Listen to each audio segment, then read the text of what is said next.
So hello everyone, कैसे हो आप सब। आज की इस वीडियो में हम लोग पढ़ने वाले हैं, थंबनेल तो सबने देख ही लिया होगा। जी हाँ, रिफ्रैक्शन ऑफ लाइट के बारे में।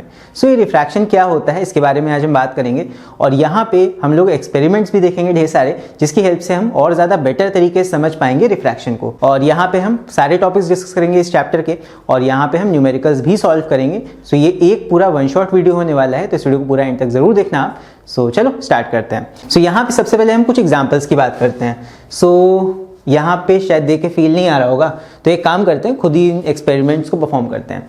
यहाँ पे मेरे पास एक ग्लास है और यहाँ पे एक पेंसिल है। इस ग्लास में अगर हम इस पेंसिल को डिप करें तो ध्यान देना, ये पेंसिल अभी सीधी है और जैसे ही हम इसको इस ग्लास में डिप करते हैं, यहाँ पे आपको ये पेंसिल बीच से ब्रोकन थोड़ा दिखाई देने लगी होगी। आई होप यहाँ पे क्लियर है, देख लो।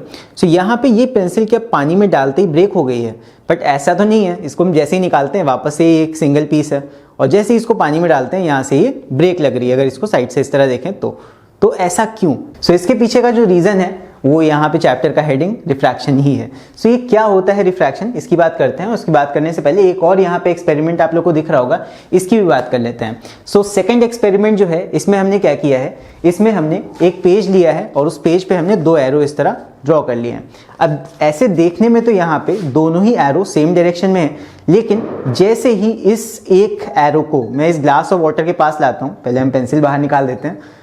जैसे ही हम इस ग्लास ऑफ वाटर को इसके सामने लाते हैं, अब ध्यान देना यहाँ पे कुछ चेंज होने वाला है। थोड़ा थोड़ा आप लोग को दिख रहा होगा, यहाँ पे जो नीचे वाला एरो है, क्या उसका डायरेक्शन आपको बदला बदला लग रहा है? तो यहाँ पे आप देख सकते हो, थोड़ा थोड़ा आप लोग को दिख रहा होगा, जो नीचे वाला एरो है उसका डायरेक्शन आप लोग को बदला बदला लग रहा होगा। अगर मैं पेपर को ऊपर उठाता हूँ तो यहाँ पे दोनों एरो एक साइड में पॉइंट कर रहे हैं और जैसे ही मैं इसको नीचे लाता हूँ पानी में, यहाँ पे देख सकते हो सेकेंड एरो आपका रिवर्स डायरेक्शन में पॉइंट कर रहा है। इसके पीछे का भी जो रीजन है वो भी है रिफ्रैक्शन। तो रिफ्रैक्शन क्या होता है, आई होप फील आ गया होगा आप लोग को। इसी के बारे में आज हम पढ़ने वाले हैं। अब हम बात करते हैं रिफ्रैक्शन की। इस चैप्टर के सिलेबस में ये सारी चीजें हैं। पहला पार्ट है रिफ्रैक्शन ऑफ लाइट, जिसके बारे में मैंने अभी बात करी, उसके बारे में भी हम डिटेल में थ्योरी टॉपिक्स भी देखेंगे। उसके बाद refraction through a glass prism, prism के थ्रू रिफ्रैक्शन भी हम देखेंगे। प्रिज्म क्या होता है, यहाँ पे मेरे पास प्रिज्म भी रखा है, इसका भी एक्सपेरिमेंट अभी देखेंगे, ठीक है।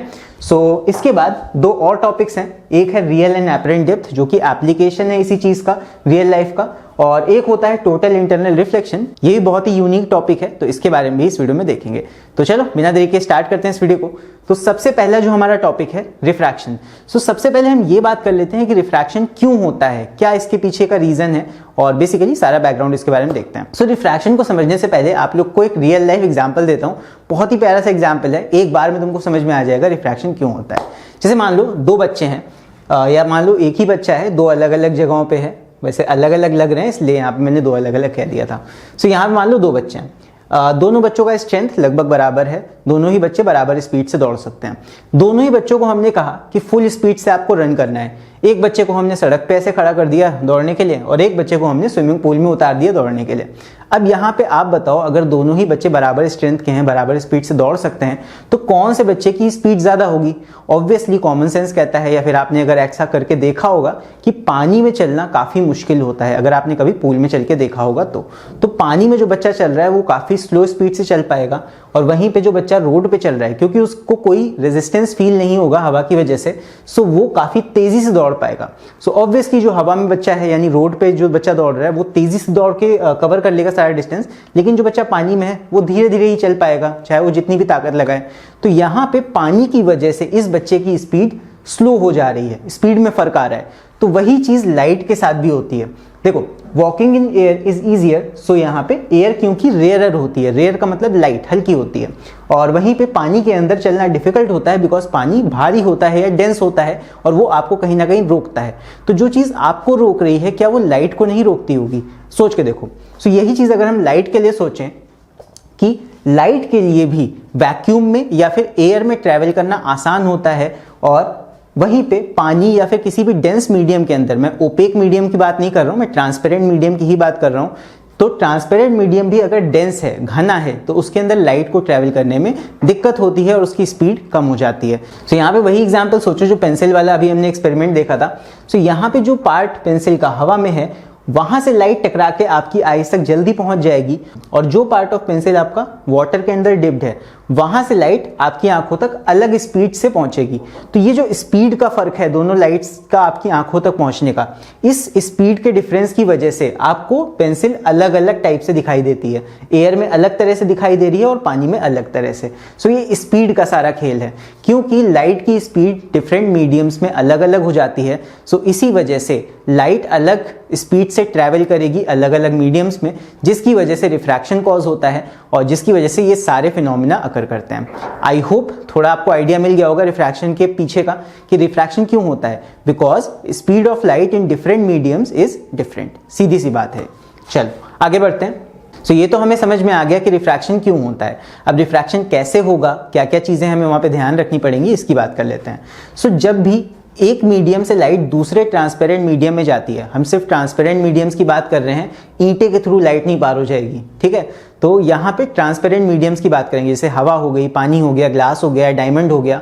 तो यहाँ पे जब दो ट्रांसपेरेंट मीडियम्स के थ्रू लाइट पास करती है एक मीडियम से दूसरे मीडियम में, तब यहाँ पे लाइट रिफ्रैक्ट करेगी। कैसे करेगी देखो, When light ray travels from rarer to denser, जैसे हवा से पानी में अगर लाइट जाती है, फॉर एग्जाम्पल यहाँ पे मैं लिख देता हूँ, जैसे मान लो रेयर मीडियम हमारा यहाँ पे आर होगा, जैसे मान लो रेयर मीडियम हमारा फॉर एग्जाम्पल एयर है और डेंसर मीडियम हम मान लेते हैं वाटर। तो हवा से पानी में जब लाइट जाएगी तो क्या होगा, एयर में लाइट की स्पीड तेज होती है बिकॉज ये एक रेयर मीडियम है, पानी में लाइट की स्पीड कम हो जाएगी। तो जब भी लाइट की स्पीड कम होती है then it bends toward the normal. So यहाँ पे आप देख सकते हो लाइट ऐसे जा रही थी, इसको सीधे जाना था ऐसे, लेकिन क्या ये सीधे गई, ये नहीं गई, ये बेंड कर गई टुवर्ड दी नॉर्मल। तो ये हमारा हो जाता है एंगल आर और ये हमारा हो जाता है एंगल ऑफ इंसिडेंस। सो जब भी लाइट रेयरर से डेंसर की तरफ जाएगी then it bends toward the normal, it bends toward the normal जब भी रेयरर से डेंसर में जाएगी। जस्ट इसका ऑपोजिट होता है अगर हम किसी भारी मीडियम से हल्के मीडियम की तरफ आते हैं, मतलब लाइट अगर किसी डेंसर मीडियम से रेयर मीडियम की तरफ जाएगी, जैसे मान लो यहाँ पे फॉर एग्जांपल डेंसर मीडियम वही हम वाटर ले लेते हैं, वैसे वाटर की जगह आप ग्लास भी ले सकते हो, कोई दिक्कत नहीं है, और रेयर उसके कंपैरिजन में जो हल्का मीडियम होगा वो। तो मान लो लाइट वाटर से एयर में आ रही है या डेंसर से रेयर में आ रही है, तब क्या होता है, जब ऐसा होगा तो लाइट की स्पीड वाटर में कम थी, डेंसर मीडियम है, वहां लाइट कम स्पीड से ट्रैवल कर पा रही है। तो यहां से लाइट जब रेयर मीडियम में आएगी तो लाइट की स्पीड तेज हो जाएगी जैसे वो एयर में आती है। तो यहां पे क्या होता है, लाइट अभी हो जाती है और ज्यादा, नॉर्मल से दूर भाग जाती है। लाइट को जाना ऐसे था सीधे सीधे, लेकिन ये लाइट थोड़ा और दूर हो गई, तो यहाँ पे आर जो होगा वो बढ़ जाएगा आई के मुकाबले, राइट। और वहां पे आर जो होता इस जगह पे, यहाँ पे आर कम हो जाता है आई के मुकाबले। सो यहाँ पे द रे of light bend towards the normal जब रेयर से डेंसर में लाइट जा रही है, और जब डेंसर से रेयर में जा रही है light is getting away from the normal. तो स्पीड के कंपैरिजन याद रखना, जब लाइट की स्पीड कम हो जाती है then it bends towards the normal. Denser में लाइट की स्पीड कम हुई तो नॉर्मल की तरफ बेंड हो जाएगी, और एयर में आते ही या हल्के मीडियम में आते ही लाइट की स्पीड अचानक से बढ़ जाती है, जिसकी वजह से वो उसमें और तेजी आ जाएगी और वो भाग जाएगी नॉर्मल से और ज्यादा दूर, राइट। आप ऐसे याद कर सकते हो। चल आगे बात करते हैं अभी। तो ये इंपॉर्टेंट है बिकॉज फिगर बनाने में इसको आपको यूज में लेना पड़ेगा। अब हम बात करते हैं लॉज ऑफ रिफ्रैक्शन की। लॉज ऑफ रिफ्रैक्शन कई बार एग्जाम में पूछा जाता है तो काफी इंपॉर्टेंट है, इसको भी देख लो। जैसे लॉ ऑफ रिफ्लेक्शन होता है उसी तरह लॉज ऑफ रिफ्रैक्शन भी होते हैं। तो लॉ ऑफ रिफ्रैक्शन भी उससे मिलते जुलते ही हैं। तो पहला लॉ है द रिफ्रैक्टेड रे, यानी कि जो रिफ्रैक्टेड रे हमारी है, रिफ्रैक्ट होने के बाद जो आगे लाइट रे जा रही है, वो इंसिडेंट रे जो लाइट रे टकराई है, और नॉर्मल, ये तीनों ही चीजें सेम प्लेन में लाई करती हैं। वही वैसे ही लॉ है जैसा आपका रिफ्लेक्शन का लॉ होता है, सारी चीजें आपकी सेम प्लेन पे लाई करेंगी। फिर नेक्स्ट लॉ है हमारा for a given pair of media, मतलब जो दो हमारे मीडियम्स होंगे, एक जैसे एयर या वाटर हमने लिया था। So for a given pair of media the ratio of sine of angle of incidence, यानी कि sine of angle of incidence, I मैंने मान लिया यहाँ पे, ये वाला होगा एंगल ऑफ इंसिडेंस जो इंसिडेंट रे का है, यहाँ पे ये आई है।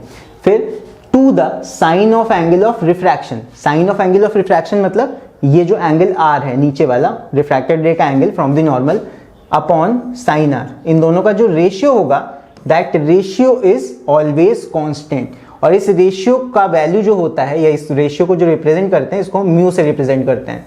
So this is second law of refraction, काफी इंपॉर्टेंट है, इसी को स्नेल्स लॉ भी बोलते हैं। तो एग्जाम में अगर पूछा जाए स्नेल्स लॉ क्या है तो यही आप लिख सकते हो, for a given pair of mediums या media the ratio of sine of angle of incidence to the sine of angle of refraction is always constant, mu is equal to sine I upon sine R, यही है Snell's law. सो यहाँ पे देखो reflection में क्या होता है, reflection में आई बराबर आर होता है, लेकिन रिफ्रैक्शन में आई और आर इक्वल तो होते नहीं है, लेकिन हाँ उनके जो साइन का रेशियो होता है, sine of angle of incidence upon sine of angle of refraction, ये दोनों कांस्टेंट होते हैं, ये नहीं बदलते हैं। मतलब आई बदलते जाओगे तो उसके साथ आर भी चेंज होता रहेगा, लेकिन इनका जो रेशियो होगा वो कांस्टेंट रहेगा for a given pair of two mediums, right. चलो आगे बढ़ते हैं।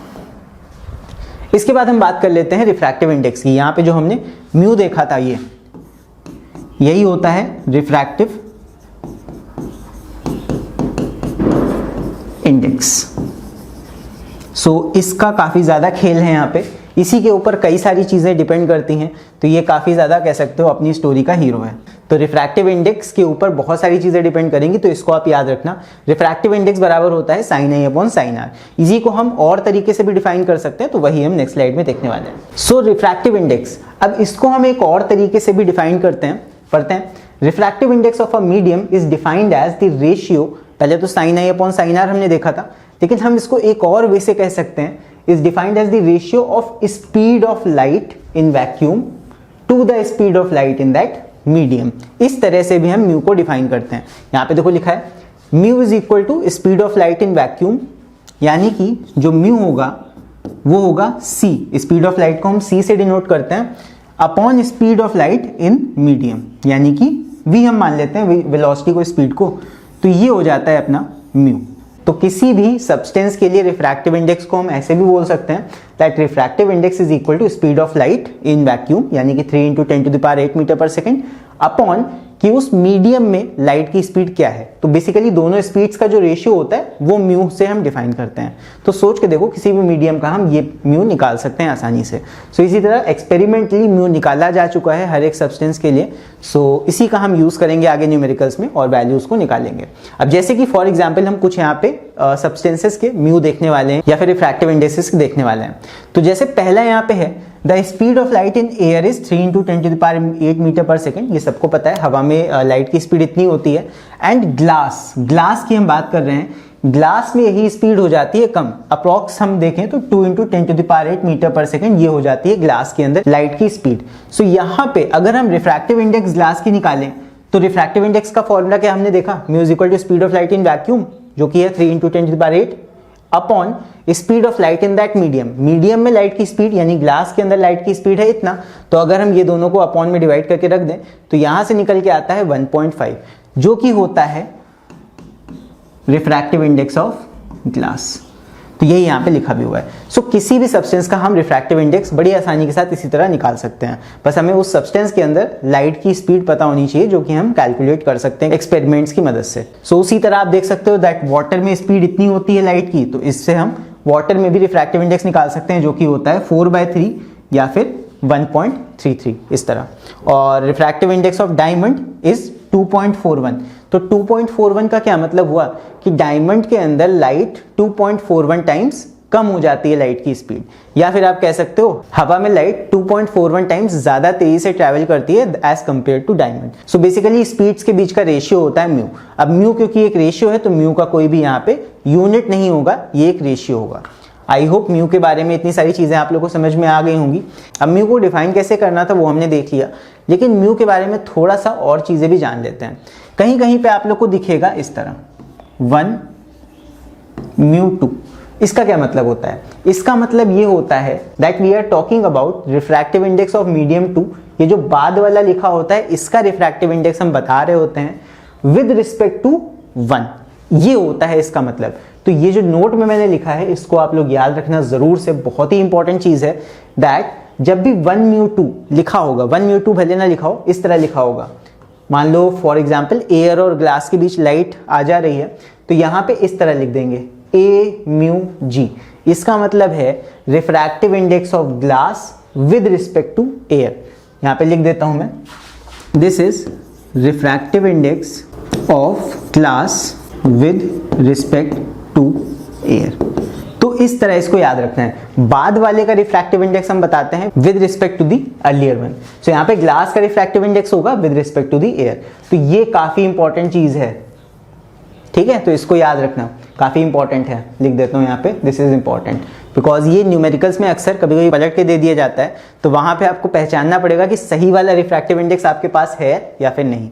ठीक है, तो सिर्फ म्यू नहीं, इस तरह याद रखना 1 म्यू 2, तो बाद वाले का रिफ्रैक्टिव इंडेक्स होता है पहले वाले के रिस्पेक्ट में। हमेशा रिफ्रैक्टिव इंडेक्स रेशियो होगा तो दो चीज़ों को लिया जाएगा, बाद वाले का बताते हैं with respect to the first one, याद रखना है। सो यहाँ पे 1 म्यू 2 जो होगा उसका फॉर्मूला भी यहाँ पे आप देख सकते हो ये, बट ये ज़्यादा आपको ज़रूरत पड़ेगी नहीं, इसको बस ऐसे ही आप देख लो। इसके बाद अब यहाँ पे 1 म्यू 2 का ये वाला फॉर्मूला काफ़ी इंपॉर्टेंट है, जो ये है दैट 1 म्यू 2 को अगर आप ब्रेक करके लिखना चाहो इस तरह लिख सकते हो, म्यू 2 अपॉन म्यू 1। ये एक फॉर्मूला काफ़ी ज़्यादा इंपॉर्टेंट है, I am writing this important because ये एक्चुअल में इंपॉर्टेंट है, कई न्यूमेरिकल्स में ये आपके काम आएगा कि अगर आपके पास मान लो दो सब्सटेंस का अलग अलग रिफ्रैक्टिव इंडेक्स है और उन दोनों का आपको कंपेयर करके एक अलग रिफ्रैक्टिव इंडेक्स निकालना है एक साथ, तो आप इस तरह से निकाल सकते हो। ये कई बार आपको फॉर्मूला बनाने का काम आएगा, कई बार क्वेश्चंस में अलग अलग सब्सटेंस का दिया होगा रिफ्रैक्टिव इंडेक्स, एक साथ निकालना है तो आप इस फॉर्मूले का यूज कर सकते हो, that 1 mu 2 is equal to mu 2, बाद वाला ऊपर लिखा जाएगा और पहले वाला नीचे लिखा जाएगा। ये काफ़ी इंपॉर्टेंट है, तो यहाँ पे ये आप देख सकते हो कैसे डेराइव किया गया है वो भी दिया हुआ है, बट ये खास इंपॉर्टेंट नहीं है, बस ये आप फॉर्मूला ज़रूर याद रखना। तो चाहो तो स्क्रीनशॉट ले लो, अदरवाइज मैं नोट्स तो प्रोवाइड कर ही दूंगा नीचे PDF फॉर्म में। चलो आगे बढ़ते हैं, अब हम देखते हैं रिफ्रैक्टिव इंडेक्स के ऊपर एक न्यूमेरिकल, चलो पढ़ते हैं इसको। सो यहाँ पे है the refractive index of water with respect to air is 4/3। अब यहाँ लैंग्वेज पे ध्यान देना, मेन लैंग्वेज का खेल है सारा। The refractive index of water, किसका रिफ्रैक्टिव इंडेक्स है? पानी का, यानी कि जिसका है वो आगे लिखेंगे, refractive index of water with respect to air, जिसके रिस्पेक्ट में है वो पहले लिखेंगे। तो इसका मतलब क्या हुआ? Refractive index of water with respect to air, ठीक, इज 4/3, ये हमें दिया हुआ है 4/3। What is the refractive index of air with respect to water? Air का विद रिस्पेक्ट टू वाटर हमको बताना है, तो ये कैसे निकालेंगे देख लेते हैं। अब देखो, एयर, वाटर का refractive index with respect to air हमें दिया हुआ है, ये मेरे हिसाब से आगे मुझे बताना था, एक फॉर्मूला और होता है वो भी आगे देखेंगे, बता देता हूं आप लोग को। जो 1 म्यू 2 होता है is equal to 1 upon mu 2 1, ये आपका लॉ ऑफ रिवर्सिबिलिटी में आता है, ये भी हम आगे देखेंगे।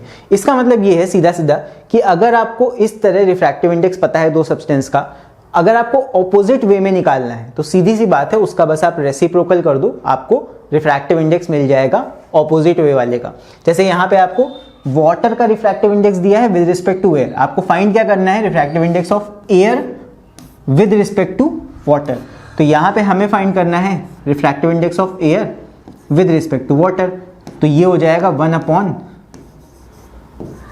इस तरह रिवर्स वे में लिखा है मैंने, ये हमें दिया हुआ है, गिवन है, ये चीज हमें गिवन थी,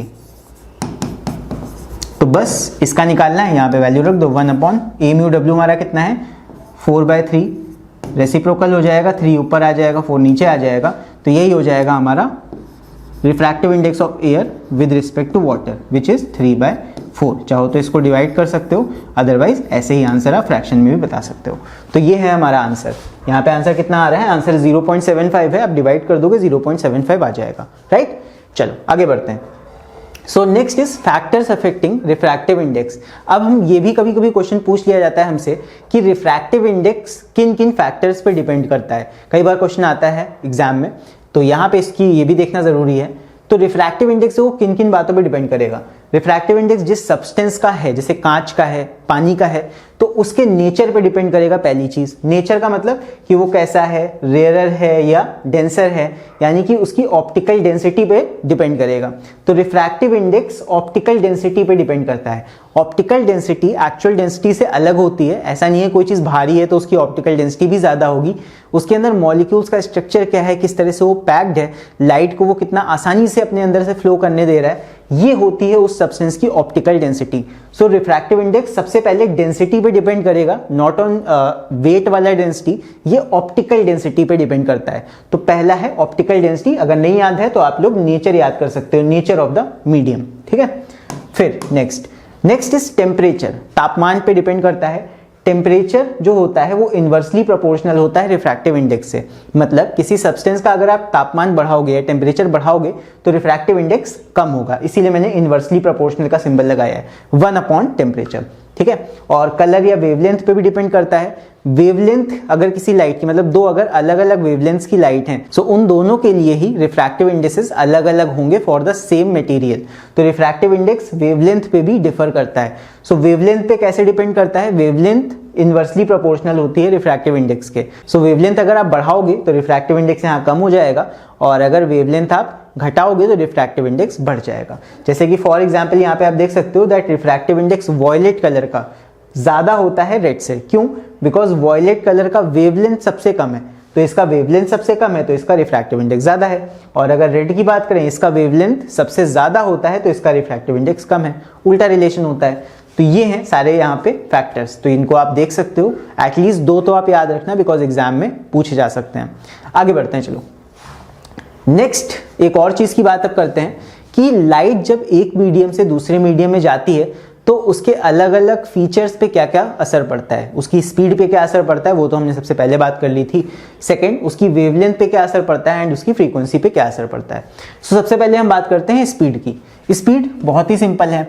अभी मैंने बताया था जब लाइट रेयर मीडियम में होती है, हल्के मीडियम में होती है, तो वो बहुत तेजी से ट्रैवल कर सकती है। तो यहाँ पे रेयर से डेंसर की तरफ अगर लाइट जाएगी, पहले रेयर में थी, हल्के मीडियम में थी, हवा में थी, अगर मान लो वाटर की तरफ चली गई, वाटर में चली गई, तो वहां पे क्या होगा, उसकी स्पीड कम हो जाएगी क्योंकि डेंसर मीडियम में चली गई है।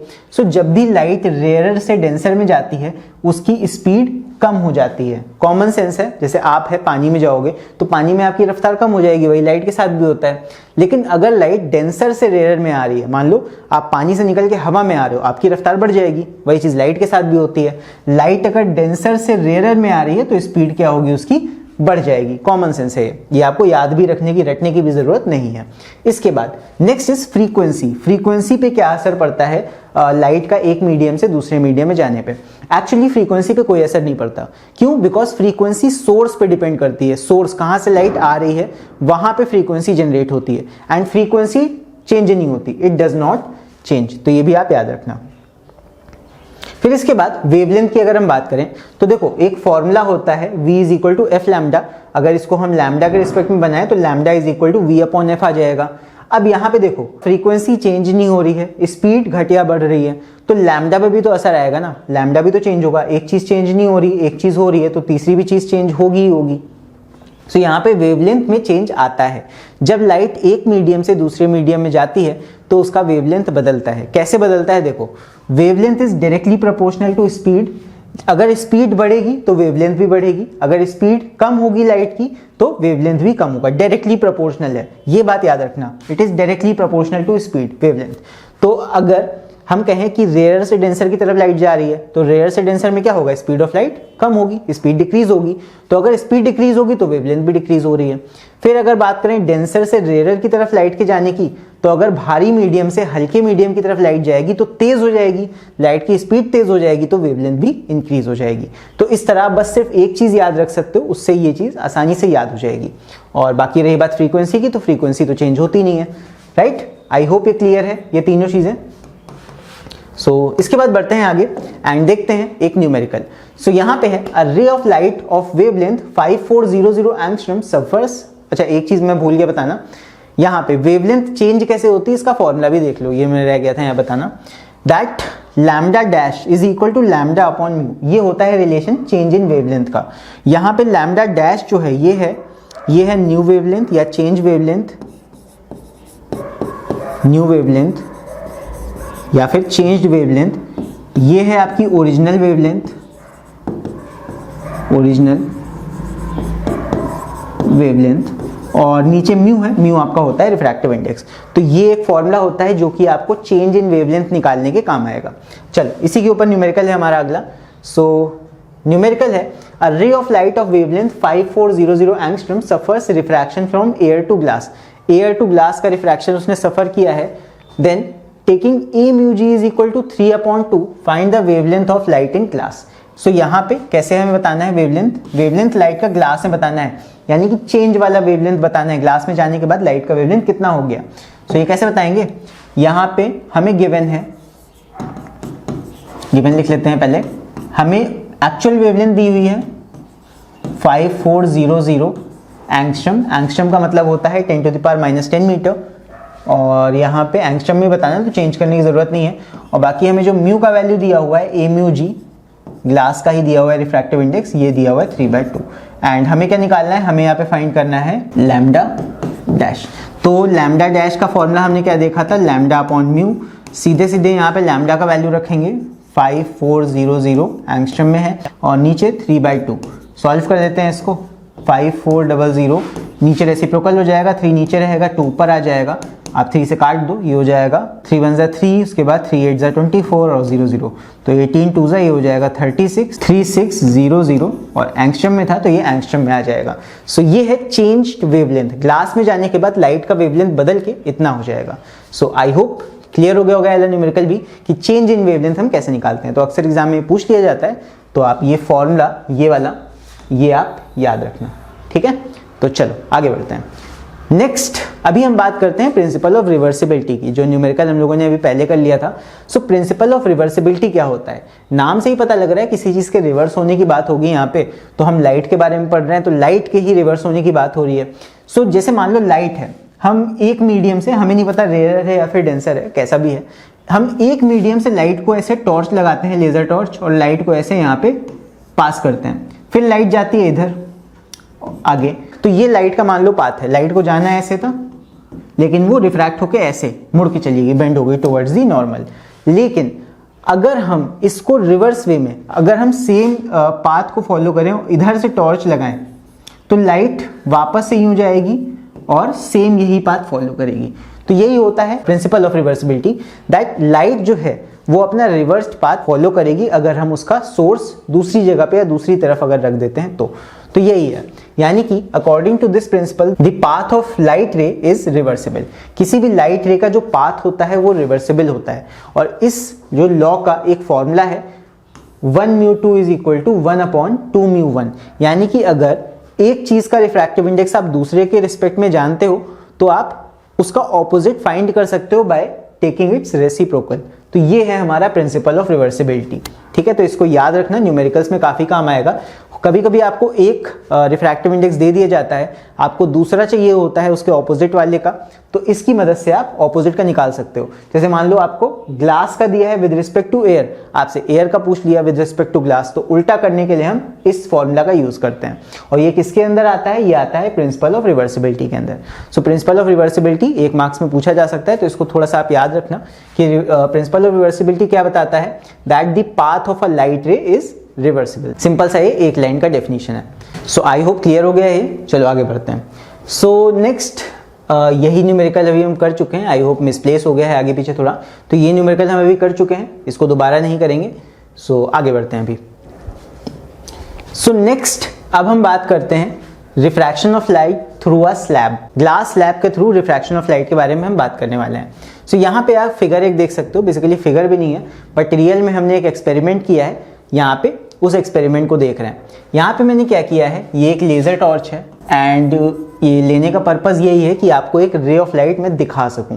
तो यहाँ पे इस लेजर टॉर्च को भी हम रियल में भी एक्सपेरिमेंट करेंगे अलग। सो यहाँ पे लेजर कुछ निकल के ऐसे आ रही है यहाँ तक, उसके बाद यहाँ पे ये ग्लास से टकराई, रिफ्रैक्ट हुई, बेंड हो गई, और उसके बाद यहाँ से ये निकली है कुछ ऐसे।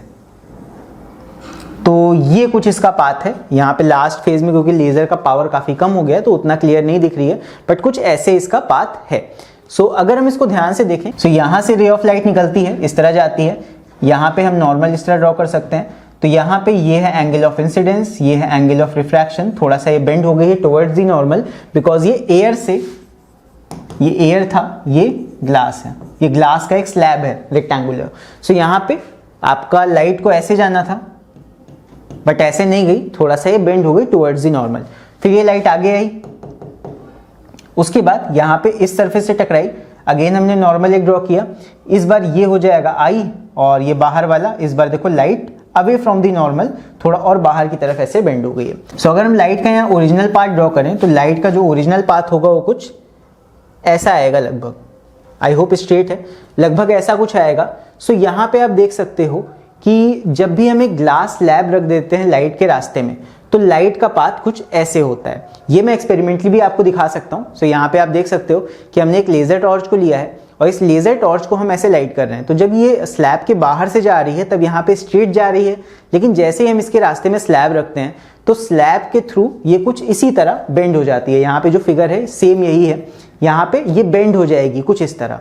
सो बेसिकली स्लैब को रखने से लाइट में एक शिफ्ट आ जाता है। लाइट को जहाँ सीधे जाना था वो अपने पाथ से, ऐसा नहीं किसी एंगल पे मुड़ती है, जाना उसको सीधे था वो सीधे ही जा रही है, लेकिन थोड़ा सा अपने रास्ते से हट जाती है, उसको कोई हटा देता है ऐसे। तो यहाँ पे इस फिगर में आप देख सकते हो दैट जो ये है लाइट अपने एक्चुअल पाथ से जो थोड़ा सा शिफ्ट हुई है, इसको हम बोलते हैं लैटरल शिफ्ट। लैटरल शिफ्ट क्यों? बिकॉज लैटरली इस तरह, जैसे मान लो ये है, इसको मैंने यहां से उठा के, इसका एंगल नहीं बदला, इसको मार्कर को उठा के मैंने यहां से उठा के बस यहां रख दिया, एंगल में नहीं चेंज किया, इसीलिए इसको लैटरल शिफ्ट बोला जा रहा है। आपने इसको इसी तरह उठाया लाइट रे को, आपने वो एक्चुअल पाथ से उठा के यहां रख दिया। सो इसीलिए इस शिफ्ट को हम बोलते हैं लैटरल शिफ्ट। और जब भी हम एक, ये है basically glass slab, glass slab इस यहां पे लाते हैं तो लाइट के पाथ में एक लैटरल शिफ्ट आ जाता है। सो इसी के बारे में हमें पढ़ना है, refraction through a glass slab. इसका डायग्राम भी बनाने के लिए आपके एग्जाम में आता है। आई होप समझ में आ गया होगा क्या हो रहा है यहाँ पे। अभी हम इसका देखते हैं रे डायग्राम। सो वही चीज है यहाँ पे डायग्राम फॉर्म में रिप्रेजेंट की गई है। ये हमारा ग्लास स्लैब है, इधर से टॉर्च से हमने लेजर लाइट जलाई है, या जो भी आप इंसिडेंट रे कह सकते हो। इंसिडेंट रे यहाँ पे आ रही है, टकराई, ये एंगल ऑफ इंसिडेंस है, रिफ्रैक्ट हुई, फिर आके इस सरफेस पे टकराई, फिर से रिफ्रैक्ट हुई और इस बार अवे फ्रॉम द नॉर्मल ऐसे निकल गई। इसको हम बोलते हैं इमर्जेंट रे या फिर रिफ्रैक्टेड रे, जो भी आप कहो। और जो आपका मेन पाथ था लाइट का वो ये वाला है, डॉटेड से जो बना हुआ है, और इन्हीं के बीच का जो गैप है उसी को हम बोलते हैं लैटरल डिस्प्लेसमेंट। सो यही है डायग्राम। ये कई बार बनाने के लिए आता है एग्जाम में, तो थोड़ा इंपॉर्टेंट है। कॉन्सेप्ट आई होप समझ में आ गया होगा एंड आई होप बना लोगे इसको आप लोग। चलो आगे बढ़ते हैं। सो नेक्स्ट अब हम बात करते हैं इसी लैटरल शिफ्ट की कुछ प्रॉपर्टीज की या फिर इसकी डेफिनेशन की। सो लैटरल शिफ्ट जो यहाँ पे हमने देखा था, इसको हम क्या बोलते हैं? लैटरल डिस्प्लेसमेंट भी बोल सकते हो। सो लैटरल शिफ्ट क्या होगा? The perpendicular distance between the incident रे एंड द इमर्जेंट रे। इमर्जेंट रे और इंसिडेंट रे के बीच का जो परपेंडिकुलर डिस्टेंस होगा that is called lateral shift और लैटरल डिस्प्लेसमेंट। दोनों ही नाम से आप इसको कह सकते हो, लैटरल शिफ्ट या फिर लैटरल डिस्प्लेसमेंट। अब ये लैटरल शिफ्ट किन किन बातों पे डिपेंड करता है, वो फैक्टर्स भी इंपॉर्टेंट है बिकॉज एग्जाम में ये पूछे जा चुके हैं।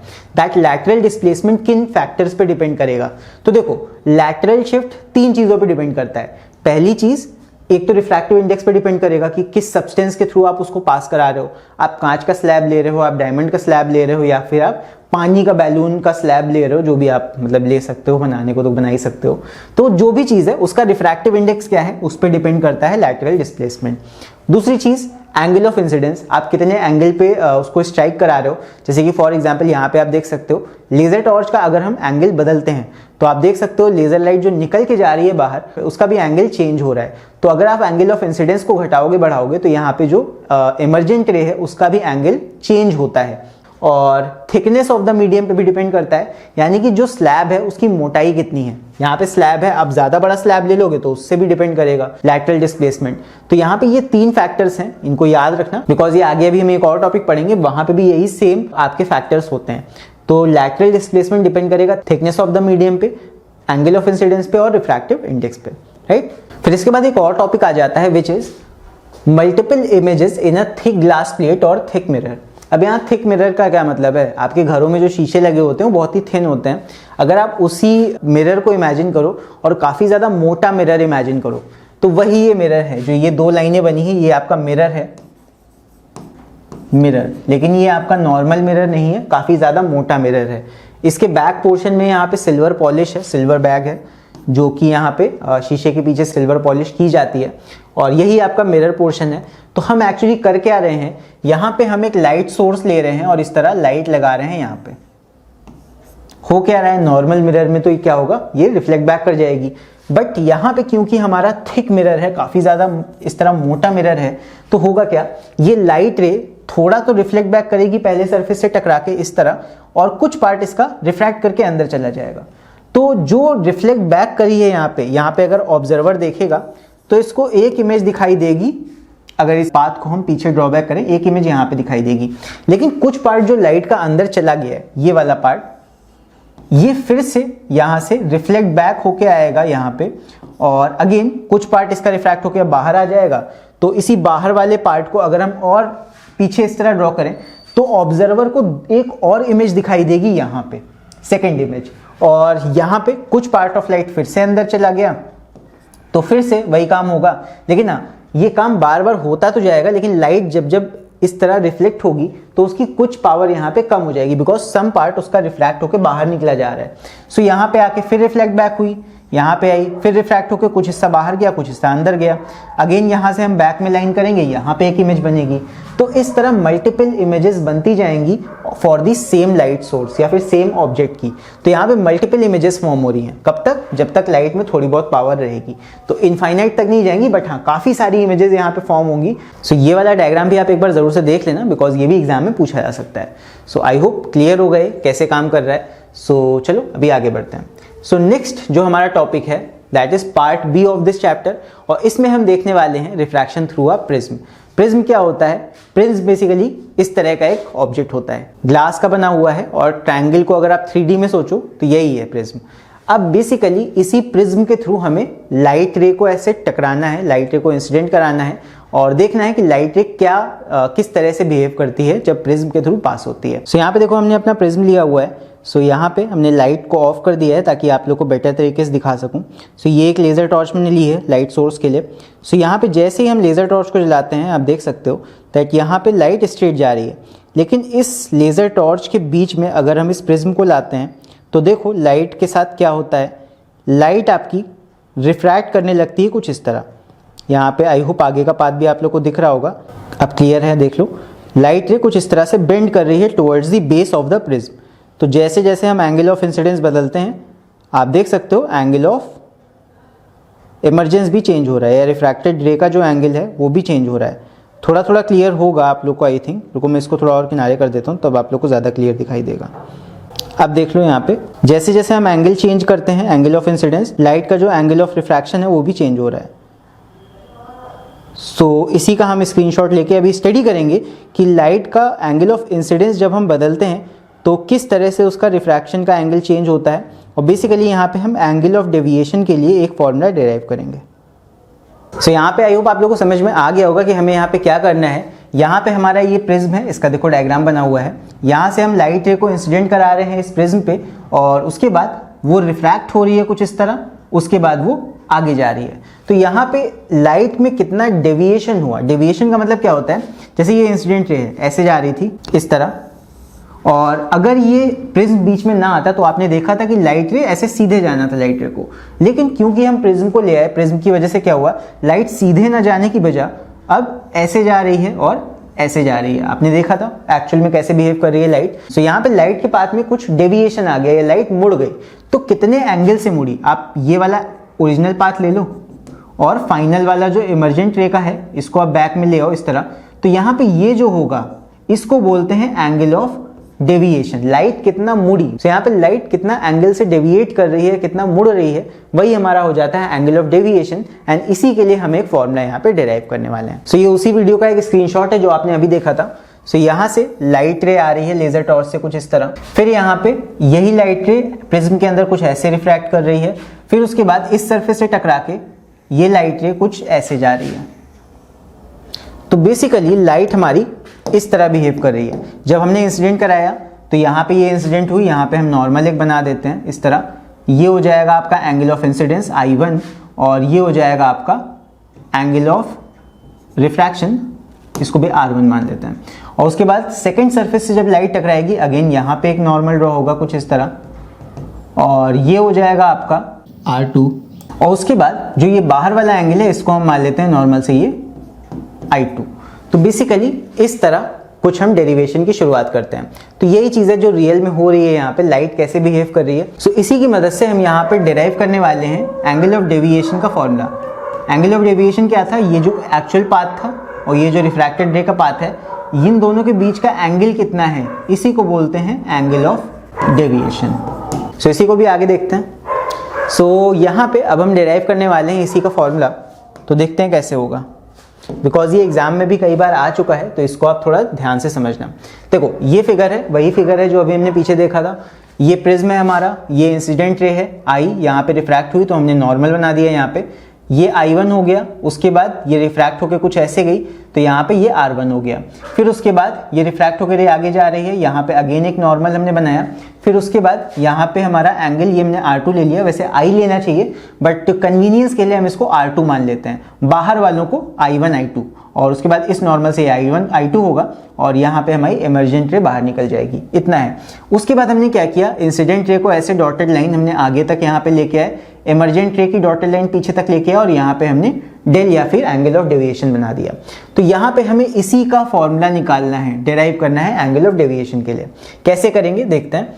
तो सबसे पहले जिस चीज का फॉर्मूला बनाना है उसको लेते हैं, उसको पकड़ते हैं। तो यहाँ पे डेल, ये जो डेल दिख रहा है, डेल बराबर क्या हो जाएगा, देखो थोड़ा सा मैथ्स लगानी है बस, और कुछ नहीं है। यहाँ पे मैथ्स अगर लगाना जानते हो तो फिर डेरिवेशन में कोई प्रॉब्लम नहीं होगी इस वाले में। तो ज्योमेट्री है, थोड़ा समझो।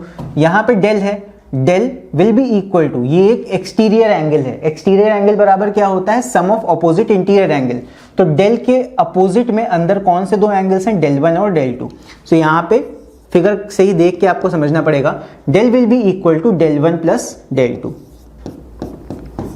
ये एस नहीं है, डेल है, डेल 1 प्लस डेल 2, एंड इसका रीजन हो जाएगा exterior angle is equal to sum of opposite interior angles, right. तो ये हो जाएगा इसका रीजन। अब हमको क्या चाहिए, हमको डेल 1 और डेल 2 की वैल्यूज चाहिए। सो डेल 1 और डेल 2 के लिए आप देखो वो कहाँ पे है, वो है पॉइंट P पे और पॉइंट Q पे। तो इन दोनों पॉइंट्स को हम देखेंगे तो हम कहेंगे एट P। P पे अगर देखो तो P पे क्या दिख रहा है, दैट ये वाला एंगल I1 और ये दोनों एंगल, ये एंगल और ये दोनों एंगल वर्टिकली अपोजिट एंगल है। तो यहां पे हम कह सकते हैं at P I1 is equal to del 1 plus R1। I1 जो होगा बराबर होगा इन दोनों के सम के, बिकॉज ये दोनों आप देखो ये लाइन ऐसे x की तरह कट कर रही है, ये बराबर होगा इन दोनों एंगल्स के सम के, बिकॉज ये पूरा एंगल इसके बराबर दिख रहा है, वर्टिकली अपोजिट है। तो यहाँ पे हम ये लिख सकते हैं। तो यहाँ से अगर हम डेल 1 की वैल्यू निकाल लें, del 1 will be equal to क्या हो जाएगा, I1 माइनस R1, ठीक है। इसी तरह हम कह सकते हैं एट Q पॉइंट पे देख लो, Q पॉइंट पे भी वही चीज है जो ये I2 दिख रहा है, अगर इसको x मानो तो I2 के वर्टिकली अपोजिट में क्या है, डेल 2 प्लस R2। तो यहाँ पे हम कह सकते हैं I2 will be equal to ये एंगल बराबर होगा डेल 2 प्लस R2 के, डेल 2 प्लस R2। सो यहां से भी हम डेल 2 का वैल्यू अगर निकाल लें, del 2 will be equal to I2 minus R2, ये हो गया। तो यहाँ पे दो चीजें हमने निकाल ली, डेल 1 और डेल 2। अब इन दोनों चीजों को हम पुट कर देंगे फर्स्ट इक्वेशन में, इसको मान लो first equation. So putting them in first equation we get, ये फर्स्ट इक्वेशन था, ये हमने दूसरी चीज करी। अब तीसरी चीज हम क्या करेंगे, ये वैल्यू को उठा के फर्स्ट इक्वेशन में फिर से रख देंगे।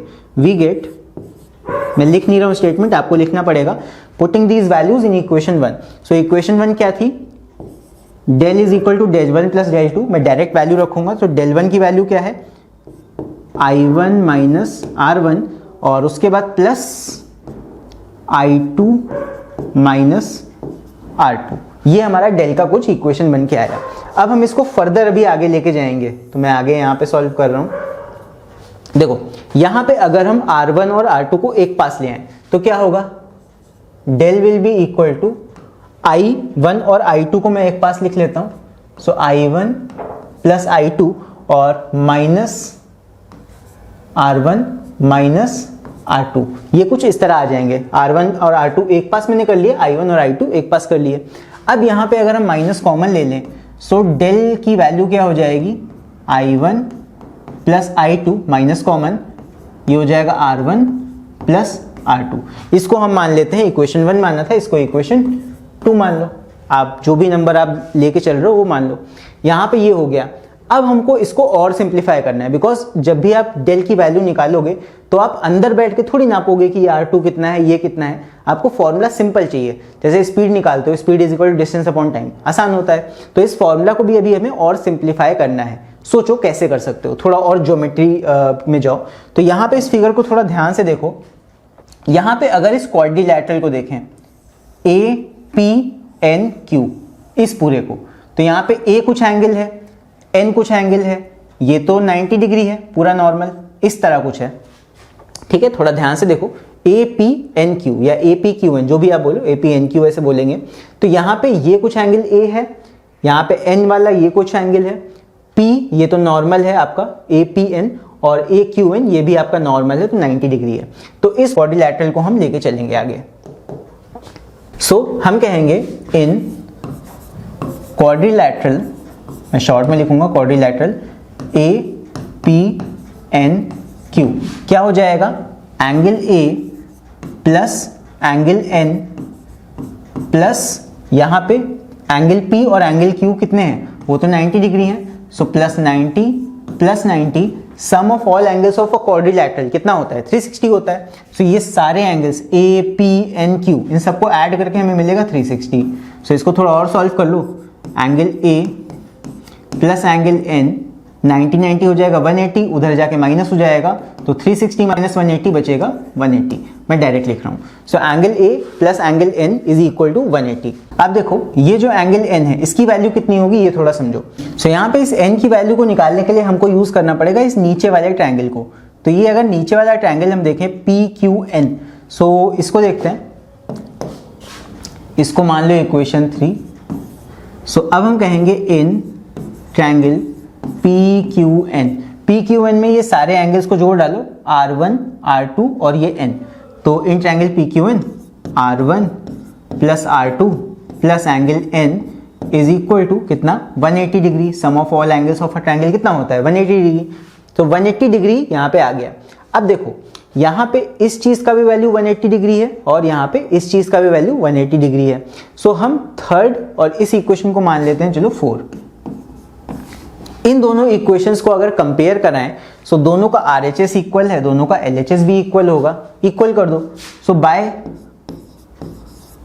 3 एंड 4, 3 और 4 इक्वेशन को आप यहाँ पे कंपेयर करा लो, तो यहाँ से क्या निकल के आएगा, ये पूरा इक्वल हो जाएगा। तो लेफ्ट साइड आप कंपेयर कर लो, तो यहाँ पे ये हो जाएगा angle A plus angle N is equal to R1 plus R2 plus angle N। So angle N तो आपका कट जाएगा दोनों तरफ, क्या बचा, angle A is equal to R1 plus R2, सीधा सीधा। इसको मान लेते हैं इक्वेशन 5। अब बस लास्ट तक आ गए हो, angle A is equal to R1 plus R2। R1 plus R2 का वैल्यू आपको किस में रखना था, इक्वेशन नंबर 2 में, उठा के यहाँ पे रख दो। तो बस यहाँ से पुटिंग इन 2, इक्वेशन नंबर 2 में इसको उठा के रख देंगे R1 और R2 का वैल्यू A। तो यानी कि जो डेल का फॉर्मूला हमारा बन के आएगा, del will be equal to I1 plus I2 minus R1 plus R2 की जगह हम क्या रख सकते हैं, एंगल A, तो माइनस A। ये हमारा बन गया एंगल ऑफ डेविएशन का फॉर्मूला। लेकिन ये फाइनल फॉर्मूला नहीं है, अभी भी ये कॉम्प्लिकेटेड है, बिकॉज यहाँ पे दो एंगल्स हैं, I1 प्लस I2। तो यहाँ पे बेसिकली ये आपका एंगल ऑफ डेविएशन का फॉर्मूला निकल आया है, लेकिन हम जो निकालने वाले हैं, हम निकालने वाले हैं एंगल ऑफ मिनिमम डेविएशन का फॉर्मूला। तो उसके लिए थोड़ा सा आगे और जाना पड़ेगा। सो यहाँ तक निकालने के बाद हम कहेंगे for minimum angle of deviation. अब ऐसा होता है कि प्रिज्म में जब हम एंगल ऑफ इंसिडेंस, मतलब लाइट को ऐसे इंसिडेंट कराते हैं, कुछ एंगल ऑफ इंसिडेंस बनता है, तो वहां पे लाइट बेसिकली रिफ्रैक्ट होती है और अपने पाथ से डेविएट हो जाती है, तो कुछ एंगल ऑफ डेविएशन निकलता है। लेकिन ये हमेशा बराबर नहीं होगा, आप जैसे जैसे एंगल ऑफ इंसिडेंस बढ़ाओगे ये एंगल ऑफ डेविएशन आपका बढ़ता जाएगा, लेकिन ये मिनिमम होता है किसी पर्टिकुलर एक एंगल ऑफ इंसिडेंस के लिए। तो जब भी मिनिमम एंगल ऑफ डेविएशन होता है, तब उस समय I1 और I2 के वैल्यूज बराबर हो जाते हैं। सो यहाँ पे for minimum angle of deviation ये कंडीशन आ जाती है I1 is equal to I2, और इसकी जगह हम सिर्फ I रख सकते हैं। सो यहाँ से रखने पे ये फॉर्मूला हमारा क्या बन जाएगा, this formula will become del is equal to I1 की जगह भी I रख दो, I2 की जगह भी I रख दो, और इसको सॉल्व कर दो। सो यहाँ पे डेल मिन हो जाएगा। So del min will be equal to 2i minus a। So ये है हमारा final formula for the minimum angle of deviation. So ये है हमारा फाइनल फॉर्मूला जिसको हमें डिराइव करना था, यानी कि डेल मिन। अगर सिर्फ एंगल ऑफ डेविएशन कहेगा तो आपको यहाँ तक डिराइव करना है, और अगर मिनिमम एंगल ऑफ डेविएशन के लिए कहा जाएगा तो आपको यहाँ तक डिराइव करना पड़ेगा, राइट। सो आई होप ये पूरा डेरिवेशन आपको समझ में आ गया होगा। देख लो एक बार, थोड़ा सा लंबा चला गया है, बाकी चाहो तो स्क्रीनशॉट ले लो, वरना मैं कोशिश करूंगा नोट्स आपको डिस्क्रिप्शन में प्रोवाइड कर दूंगा पीडीएफ फॉर्म में। चलो आगे बढ़ते हैं अभी। सो नेक्स्ट अभी हम देखने वाले हैं factors affecting angle of deviation. Angle of deviation को कौन कौन से फैक्टर्स अफेक्ट करते हैं? सो एंगल ऑफ डेविएशन को अफेक्ट करता है पहला एंगल ऑफ इंसिडेंस। हमने देखा था कि एंगल ऑफ इंसिडेंस बढ़ाते हैं तो डेविएशन वाला एंगल भी चेंज होता है। सो एंगल ऑफ इंसिडेंस यानी कि आई आपका पहला फैक्टर हो जाएगा। सेकंड फैक्टर आपका जो म्यू है, आप जिस भी मटेरियल का प्रिज्म यूज कर रहे हो, कांच भी कई वैरायटी का होता है, सो उसके हिसाब से रिफ्रैक्टिव इंडेक्स बदलेगा, रिफ्रैक्टिव इंडेक्स बदलेगा तो डेविएशन भी बदलेगा। और फिर एंगल ऑफ प्रिज्म ए, ये तो फॉर्मूला में ही आया था जो हमने ये वाला फॉर्मूला निकाला है डेविएशन का, 2i minus A. Angle of incidence आ रहा है फॉर्मूला में, इस पे डिपेंड कर रहा है ए, यानी कि एंगल ऑफ प्रिज्म जो हमारा ये था ऊपर वाला एंगल, ये इस पे भी डिपेंड करता है। सो एंगल ऑफ प्रिज्म पे भी हमारा डेविएशन डिपेंड करता है। सीधी सी बात है, फॉर्मूला में वो चीज आ रही है तो उस पर वो डिपेंड करेगी। उसके साथ साथ कलर पे भी डिपेंड करेगा। क्यों? बिकॉज कलर की वजह से आपका जो रिफ्रैक्टिव इंडेक्स है वो बदलेगा, रिफ्रैक्टिव इंडेक्स बदलेगा तो आपका डेविएशन भी बदलेगा। सो ये 4 फैक्टर्स हैं जिन पे हमारा डेविएशन बदलता है, राइट। सो आई होप समझ में आ गए होंगे ये। तो चलो आगे देखते हैं अभी। सो अब हम करने वाले हैं एक क्वेश्चन इसी के ऊपर बेस्ड। सो क्वेश्चन पढ़ते हैं। यहाँ पे एक फिगर बेस्ड क्वेश्चन है। This figure shows 2 identical prisms A and B placed with their faces parallel. So यहाँ पे 2 प्रिज्म रखे हैं, आइडेंटिकल हैं, सेम मटेरियल के यूज किए गए, इस पे ध्यान रखना। आइडेंटिकल प्रिज्म है मतलब दोनों का रिफ्रैक्टिव इंडेक्स सेम है, दोनों में लाइट सेम तरीके से मुड़ेगी, अलग अलग तरीके से नहीं मुड़ेगी, सेम मटेरियल के हैं दोनों। A ray of light of single color, single monochromatic light है, is incident at the face of the prism A। A prism पे देखो इधर लाइट हमने इंसिडेंट कराई है। सो कंप्लीट द डायग्राम ये हमें करना है to show the path of the ray till it emerges out of the prism B। So basically हमें इस पूरे रे डायग्राम को कंप्लीट करना है। ऐसे क्वेश्चंस अक्सर एग्जाम में आते हैं एंड ये काफी ज्यादा इंपॉर्टेंट हैं। कंप्लीट द रे डायग्राम, इस तरह आपको आधे में देके छोड़ दिया जाएगा और कहा जाएगा ये कॉपी करो अपनी कॉपी पे, और उसके बाद आप इस रे को आगे लेके जाओ, ये कहाँ जाएगी, राइट। सो चलो देखते हैं कैसे करना होता है इस तरह क्वेश्चंस को।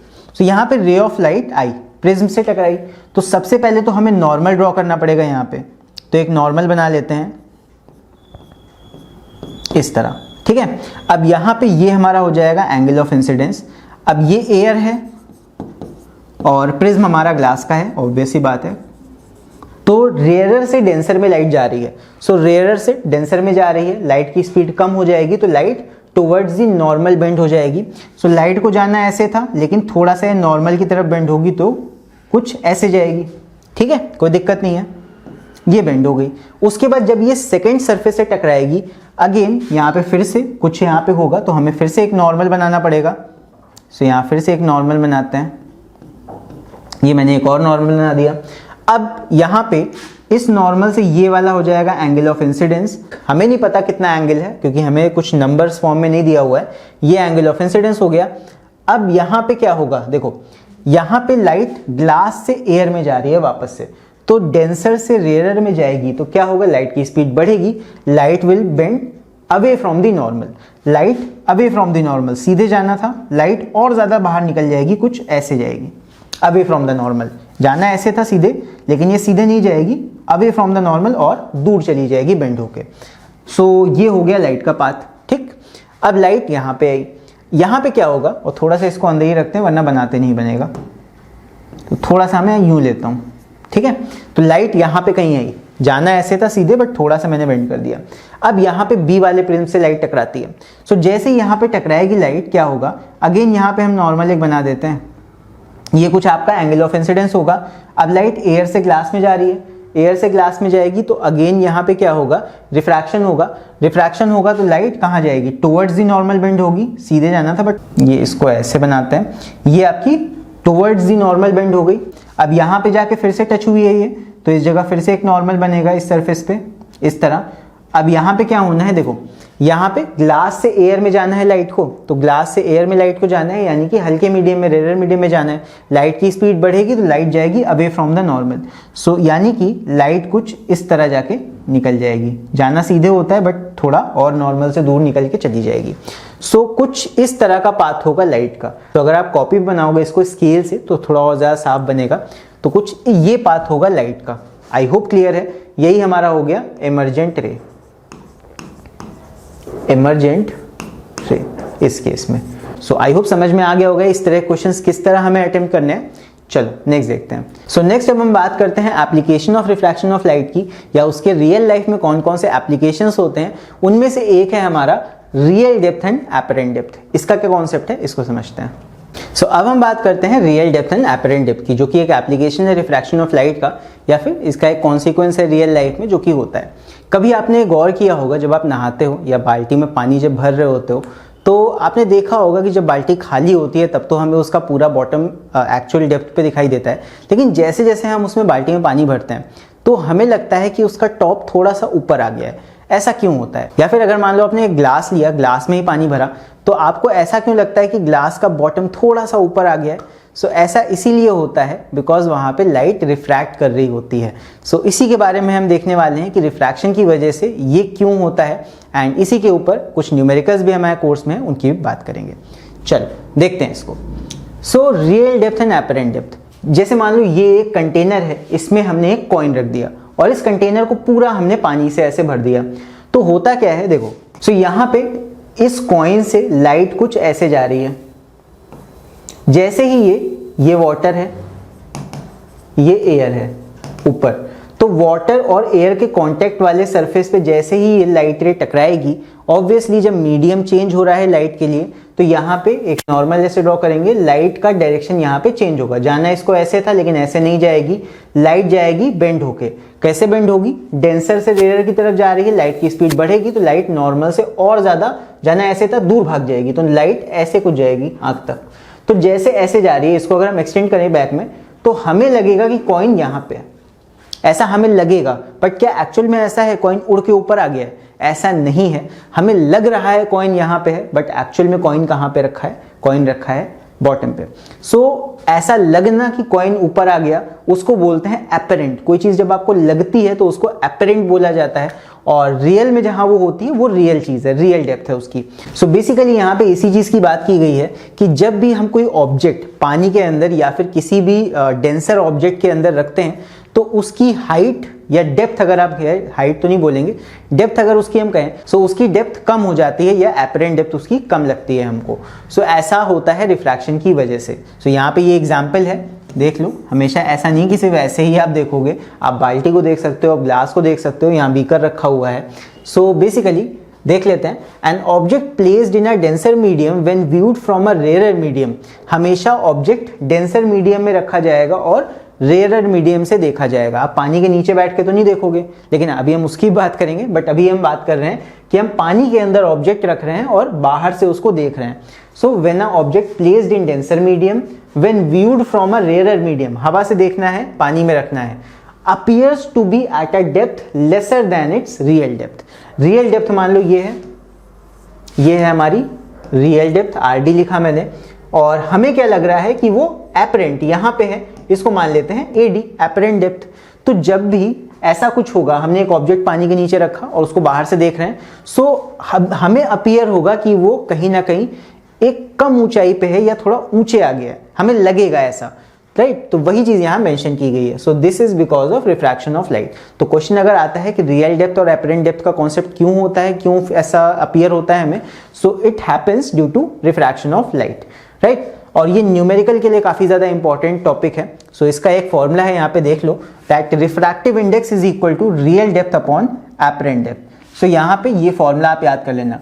रिफ्रैक्टिव इंडेक्स म्यू से रिप्रेजेंट करते हैं, is equal to RD upon AD। इसको रट लो, mu is equal to RD upon AD। अगर इतना ही रट लेते हो, इतना ही याद कर लेते हो, तो आपका ये टॉपिक मोस्ट 90% मैं कहूंगा क्लियर है, बिकॉज इसी फॉर्मूले के इर्द गिर्द पूरा ये टॉपिक रियल डेप्थ और एपरेंट डेप्थ का गुजरता है। इसमें कोई डेरिवेशन नहीं है एज सच, और बाकी इसी के ऊपर ज़्यादातर आपके न्यूमेरिकल्स आएंगे।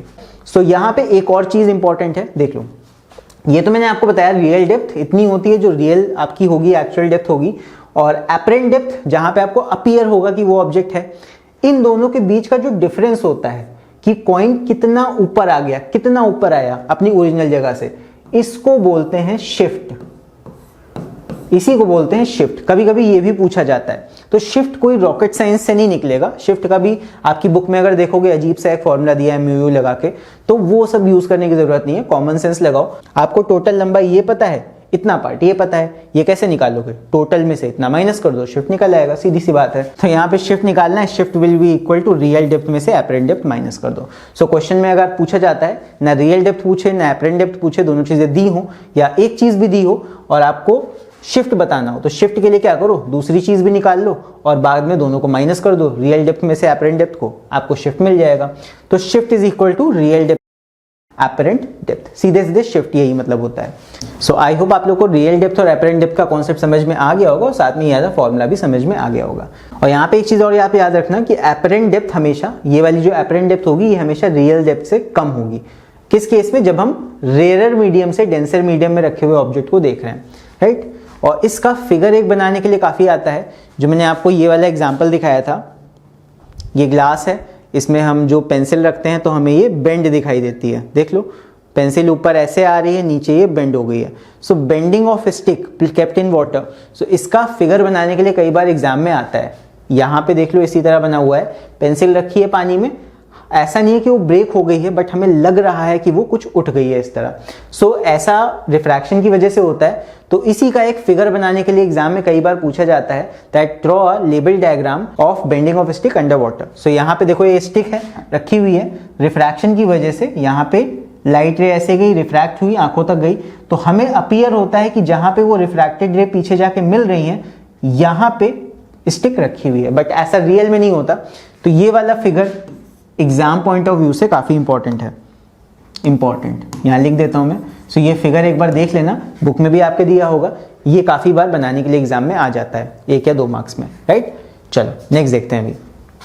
अब नेक्स्ट अभी हमने एक केस देखा था दैट जब भी हम रेयर मीडियम से डेंसर मीडियम में रखे हुए ऑब्जेक्ट को देखेंगे, यानी कि हवा में बैठ के अगर हम पानी में रखे हुए ऑब्जेक्ट को देख रहे हैं तो वहां हमेशा एपरेंट डेप्थ कम होती है, ऑब्जेक्ट ऊपर लगता है हमको। लेकिन एक क्वेश्चन है, अगर हम पानी के नीचे, जैसे मान लो स्विमिंग पूल में अगर हम ऐसे नीचे बैठ जाएं और हम आसमान में रखी या किसी पेड़ को देखें या फिर आसमान में रखी किसी चीज को देखें, तब क्या होगा, तब हमें उस ऑब्जेक्ट की हाइट ही होगी वहां पे, क्या ज्यादा लगेगी या कम लगेगी रियल वाले से।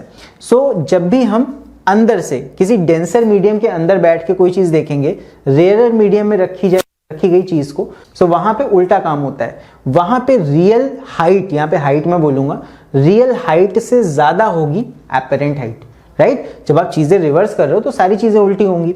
तो यहाँ पे अगर आप डेंसर मीडियम में बैठ के, आप पानी के नीचे बैठ के हवा में रखी किसी चीज को देखोगे तो इस बार रियल हाइट से ज्यादा हो जाएगी एपरेंट हाइट। तो यही मैं नोट पे लिखा है, ये कई बार क्वेश्चन पूछा जाता है इस तरह, या टीचर ही पूछ लेते हैं कि अगर हम किसी ऑब्जेक्ट को, हवा में रखे ऑब्जेक्ट को पानी के नीचे से देखें, डेंसर मीडियम में से देखें, तब क्या होगा, तब इस बार एपरेंट डेप्थ ज्यादा हो जाएगी रियल डेप्थ से। नॉर्मल केस में एपरेंट डेप्थ हमेशा कम होती है, देख लो यहाँ पे नॉर्मल केस में क्या था, एपरेंट डेप्थ बहुत कम थी रियल डेप्थ से, एपरेंट डेप्थ इतनी सी थी, रियल डेप्थ इतनी ज्यादा थी जब हवा से पानी में रखे हुए ऑब्जेक्ट को देख रहे थे।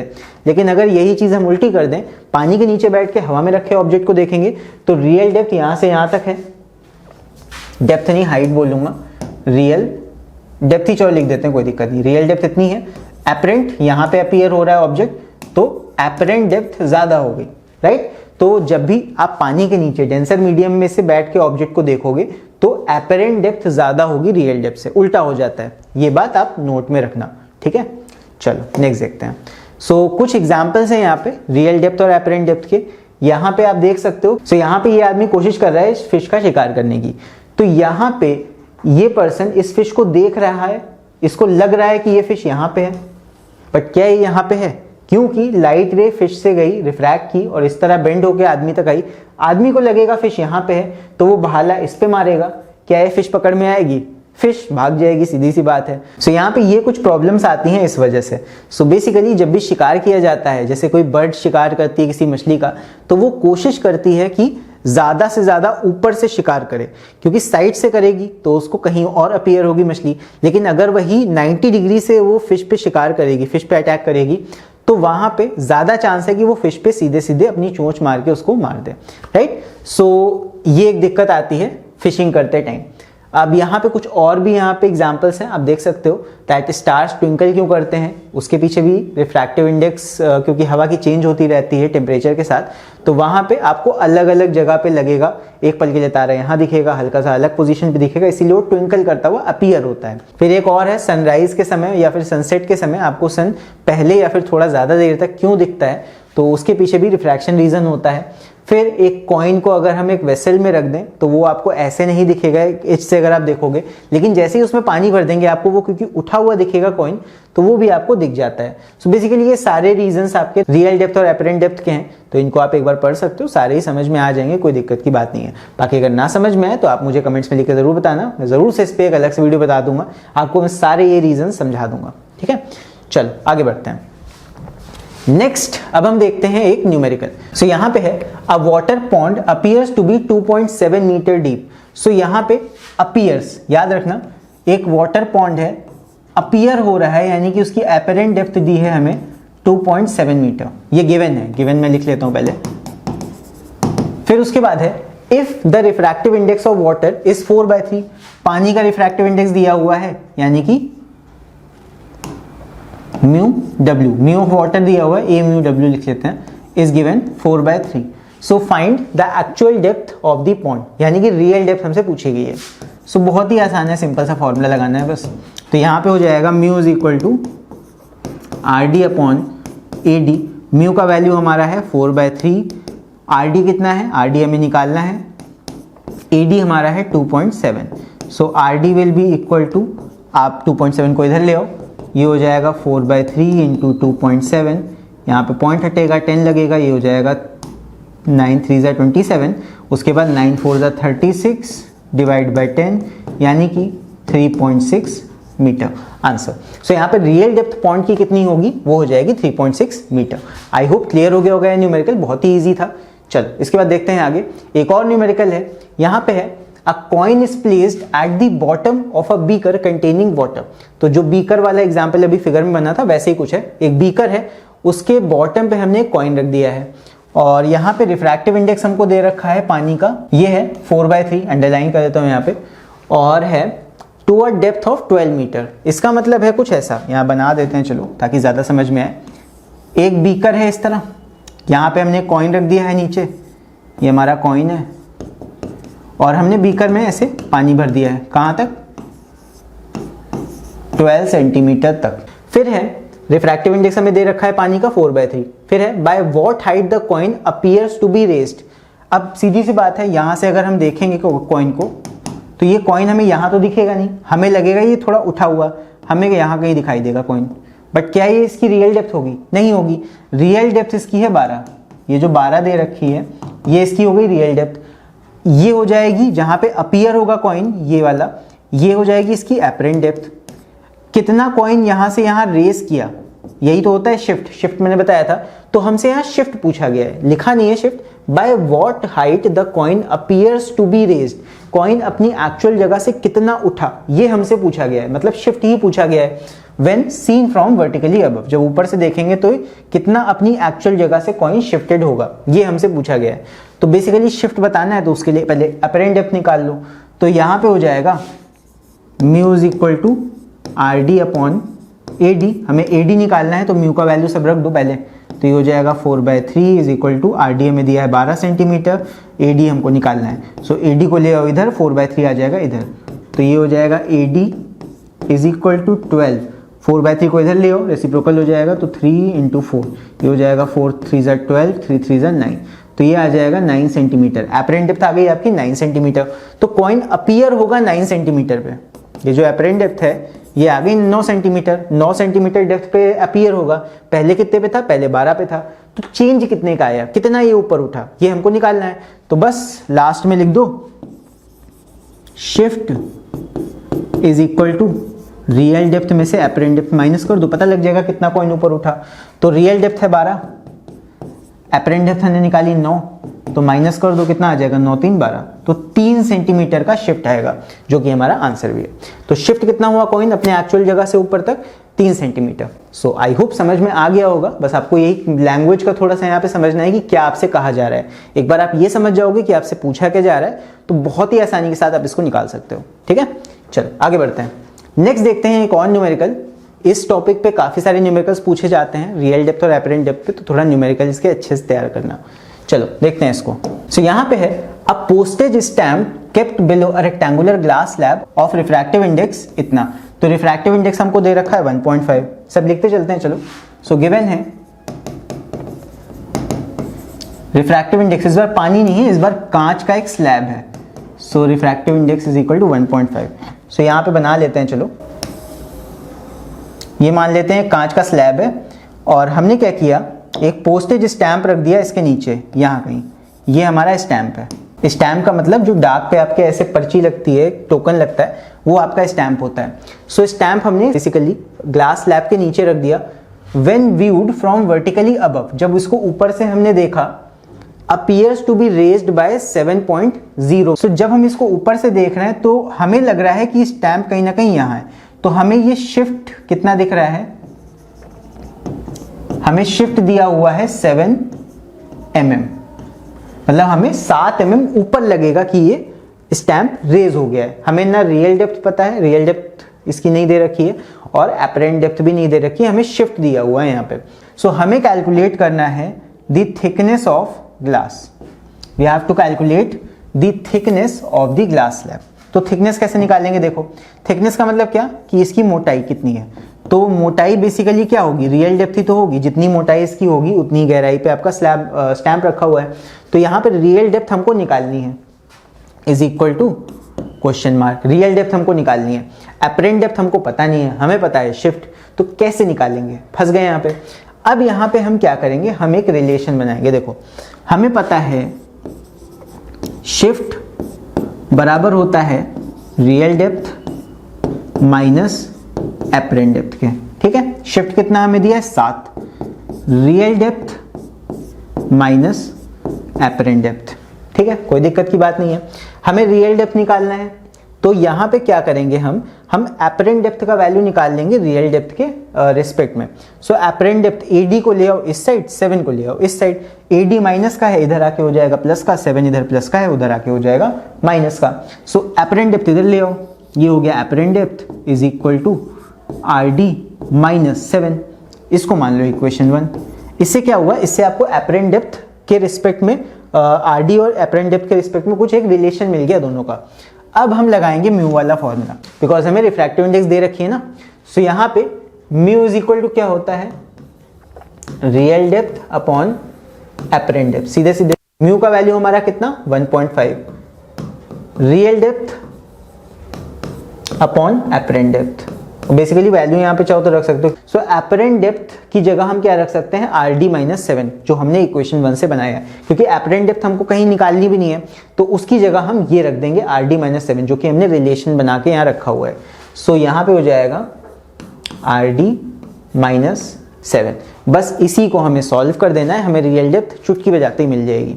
सो यहाँ पे इसको इधर ले आओ, तो ये हो जाएगा 1.5 RD माइनस, आप इसको लाओगे तो RD भी मल्टीप्लाई होगा 1.5 से, और माइनस 7 भी मल्टीप्लाई होगा 1.5 से। सो ये हो जाएगा 15 7 105, तो ये हो जाएगा आपका 10.5 इज इक्वल टू RD। ये आ गया। अब बस RD लाइक टर्म्स को एक तरफ ले आओ, तो हो जाएगा 1.5 RD minus RD is equal to 10.5 को उधर भेज दो, प्लस का हो जाएगा इस तरह। माइनस करोगे 1.5 RD में से एक RD, कितना बचेगा 0.5 RD बचेगा, which will be equal to 10.5। तो RD will be equal to 10.5 divide by 0.5। Point से पॉइंट कट जाएगा, 5 से काट दो ऊपर नीचे, तो 5 2 10 और 5 1 5।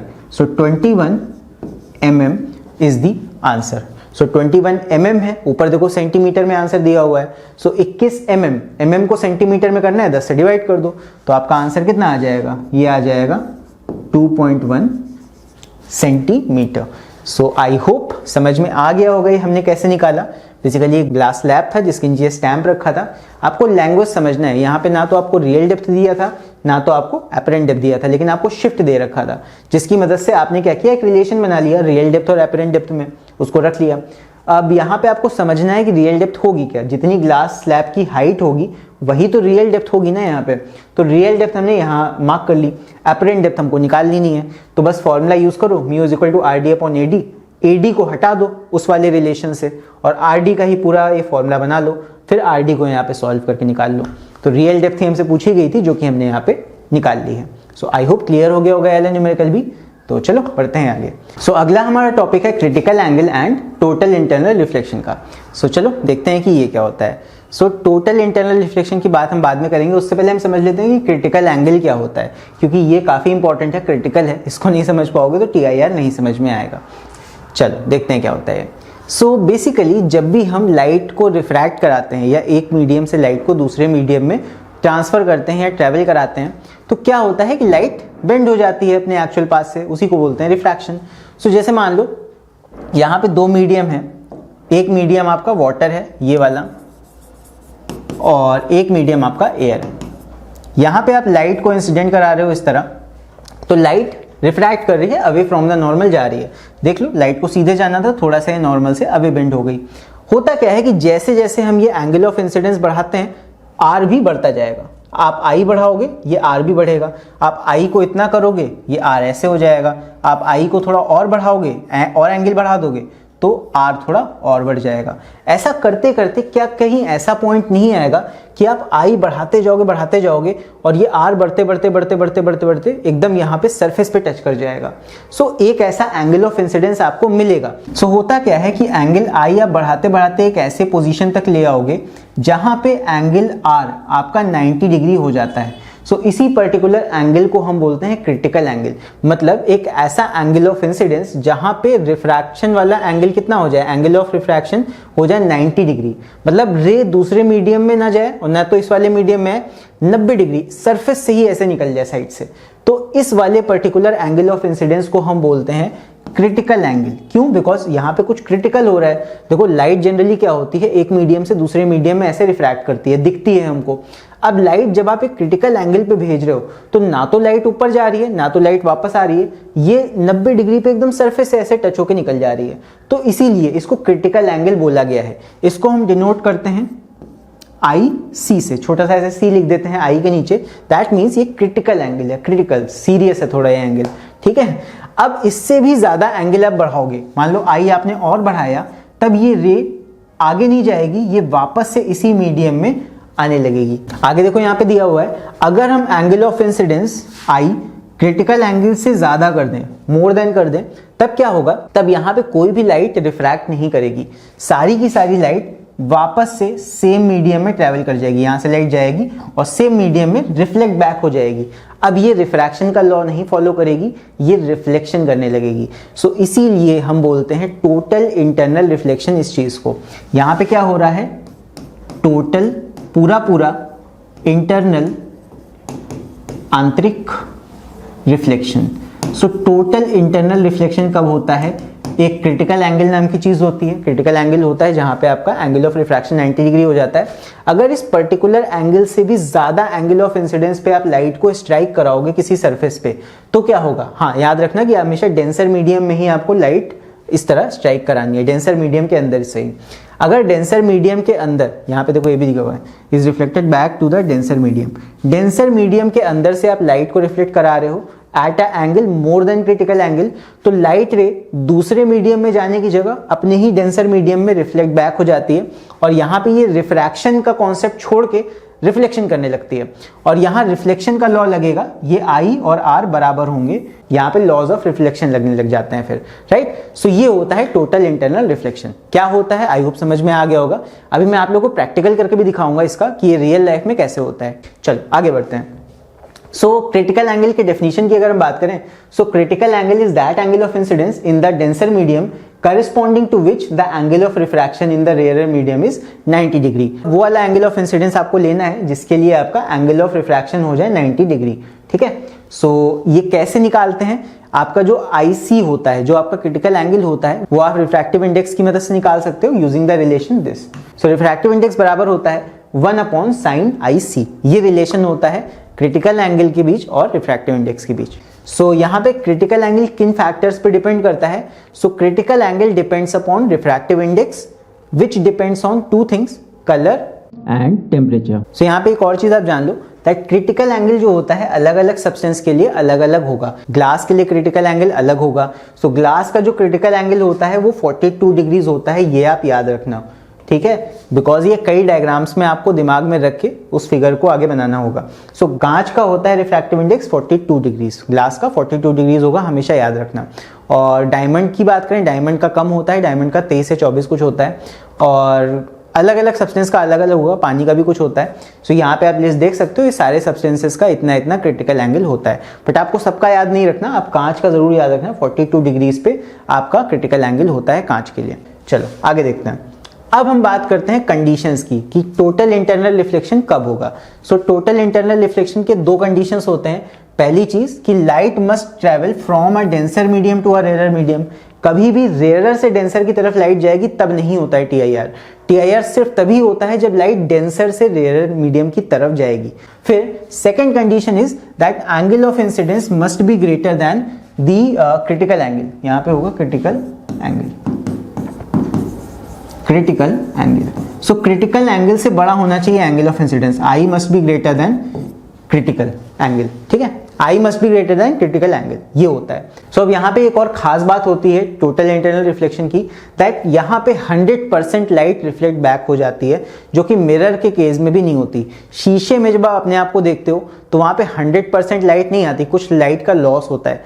लेकिन जब टोटल इंटरनल रिफ्लेक्शन की हम बात करें, यहाँ पे जितनी भी लाइट रिफ्लेक्ट बैक होती है, यहाँ 100% लाइट रिफ्लेक्ट बैक हो जाती है into the same denser medium, ठीक है। सो इसीलिए ये काफ़ी ज़्यादा एफिशिएंट होता है और इसका काफ़ी ज़्यादा यूज़ किया जाता है ऐसे डिवाइसेस में लाइक कैमराज में, बाइनोकुलर्स में, पेरिस्कोप्स में, तो ये काफ़ी ज़्यादा इंपॉर्टेंट है। चलो आगे देखते हैं। अब हम बात कर लेते हैं total internal reflection through a prism. So prism के थ्रू ये कैसे होता है? अब देखो, प्रिज्म को अलग अलग पोजीशंस में रख के लाइट को अलग अलग तरीके से उस पर इंसिडेंट करा के हम अलग अलग रिजल्ट्स पा सकते हैं। जैसे मान लो फॉर एग्जांपल हम एक राइट एंगल प्रिज्म की पहले बात करते हैं। सो एक राइट एंगल प्रिज्म है, उसको हम अलग अलग पोजीशंस में लेते हैं। चलो पहले हमने कुछ इस तरह रखा, लाइट को इधर से इंसिडेंट कराया, लाइट क्या करेगी, पहले अंदर जाएगी, फिर इस तरह डेविएट हो जाएगी। फिर सेकेंड एक रे ली, वो भी सेम इसी तरह आके इस तरह डेविएट हो गई। ऐसा क्यों हुआ? देखो, लाइट को जब 90 डिग्री पे इंसिडेंट कराया तो वो स्ट्रेट बिना डेविएट हुए प्रिज्म के अंदर चली गई। अब प्रिज्म के अंदर जाके हमने नॉर्मल बनाया, यहाँ पे एंगल नापा, ये 45 है, ये 90 है, तो ये भी 45 हो जाएगा। तो ये नॉर्मल होता है, तो ये 45 है, तो ये भी 45 हो जाएगा। आप ध्यान से देखना, यहाँ पे ये 45 है, ये 90 होगा, नॉर्मल है, तो यहाँ पे ये 45 हुआ, सीधी सी बात है, 45 90, तो ये 45, ये 45 है, क्योंकि ये पूरा नॉर्मल होता है, तो ये 45 है, तो ऑब्वियसली ये भी 45 होगा। तो 45 डिग्री एंगल ऑफ इंसिडेंस है, तो इतने ही एंगल पे ये रिफ्लेक्ट हो जाएगी। सो उसी तरह सेकेंड रे भी यहाँ पे आई और इस तरह रिफ्लेक्ट हो गई। तो यहाँ पे ये होता है डेविएशन थ्रू 90 डिग्री का। सो ये कहाँ यूज में लिया जाता है? It is use in periscope. Periscope आप सबने देखा होगा, कुछ इस तरह का डिवाइस होता है जहाँ पे हमें दो शीशे लगाने पड़ते हैं लाइट को ऐसे ऐसे रिफ्लेक्ट कराने के लिए। लेकिन अगर आप शीशों का यूज नहीं करना चाहते हो तो आप शीशों की जगह फिर इसका यूज कर सकते हो, ये ज्यादा एफिशिएंट होता है प्रिज्म। फिर एक और चीज देखते हैं, डेविएट थ्रू 180 डिग्री। अगर आप प्रिज्म को कुछ इस तरह रखते हो लिटा के और लाइट को कुछ इस तरह पास करते हो, ये मान लो आपका ऑब्जेक्ट है इस तरह, और आपने लाइट रे एक यहाँ से ली, एक यहाँ से ली, आप लाइट रे यहाँ पे लेके आए, अगेन जैसे यहाँ पे हुआ था, यहाँ पे आप नॉर्मल ड्रॉ करोगे, 45 आपको मिलेगा, इस तरह लाइट रे जाएगी और यहाँ से इस तरह लाइट रे जाएगी। फिर अगेन सेम चीज यहाँ पे आप नॉर्मल बनाओगे, 45 आपको यहाँ पे मिलेगा, 45 यहाँ पे मिलेगा, ये दोनों लाइट रे ऐसे आएंगी। तो यहाँ पे फर्क क्या हुआ? देखो, जो ये ब्लू वाला लाइट रे था ये आगे गया, ये जो ब्लैक वाला लाइट रे था ये पीछे रह गया। तो ऑब्जेक्ट जो आपका था उससे उल्टा इमेज यहाँ पे बन रहा है। तो जब भी आपको करेक्ट करना है, आपके पास उल्टा इमेज है, आपको उसको करेक्ट करना है, तब आप यूज करोगे इस तरह के प्रिज्म का। तो यहाँ पे डेविएट थ्रू 180 डिग्री, आपको 180 डिग्री उल्टा करना है किसी ऑब्जेक्ट के इमेज को, तो यहाँ पे आप इस वाले प्रिज्म का यूज कर सकते हो इमेज को सीधा करने के लिए।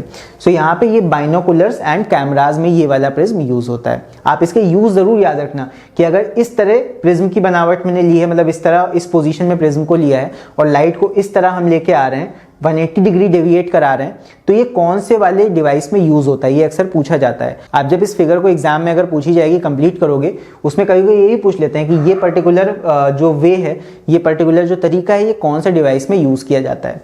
तो 180 डिग्री से डेविएट करा रहे हो तो ये बाइनोकुलर्स एंड कैमराज में यूज किया जाता है। फिर एक और केस देख लेते हैं, अगर हमें इमेज को सीधा करना है तो हम कुछ इस तरह लेते हैं प्रिज्म को, लाइट रे को इस तरह लाते हैं। मान लो हमारे पास उल्टा यहाँ पे ऑब्जेक्ट है और इससे हमने 2 रेज ली इस तरह, उसके बाद यहाँ नॉर्मल्स बनाए। अब यहाँ एंगल तो हमें नहीं पता लगेगा कितने एंगल पे ये है, तो यहाँ पे हम बस रिफ्रैक्ट करा के टुवर्ड्स द नॉर्मल बेंड करा देंगे इस तरह। फिर यहाँ से रिफ्लेक्ट होगी, यहाँ पे TIR होगा, टोटल इंटरनल रिफ्लेक्शन इस सरफेस पे। यहाँ पे आप एग्जैक्टली नाप तो नहीं सकते, बट ये लगभग 42 से ज्यादा होता है, इसलिए ये TIR होगा और ये दोनों रेज इस तरह रिफ्लेक्ट बैक हो जाएंगी इनटू द सेम मीडियम। फिर जाके इस सरफेस पे टकराएंगे, यहाँ पे फिर से आप नॉर्मल बनाओगे और यहाँ आपको दिख भी रहा है ये एंगल बहुत कम है। अब ये ऐसे रिफ्रैक्ट होकर आगे सीधे निकल जाएंगी, जिस तरह ये पैरेलली आती हैं उसी तरह ये पैरेलली निकल जाती हैं। तो आप एक चाहो तो स्ट्रेट लाइन इस तरह खींच के भी अंदर का पार्ट ऐसे बना सकते हो। तो ये कहाँ यूज होता है, यहाँ पे देख लो क्या हो क्या रहा है।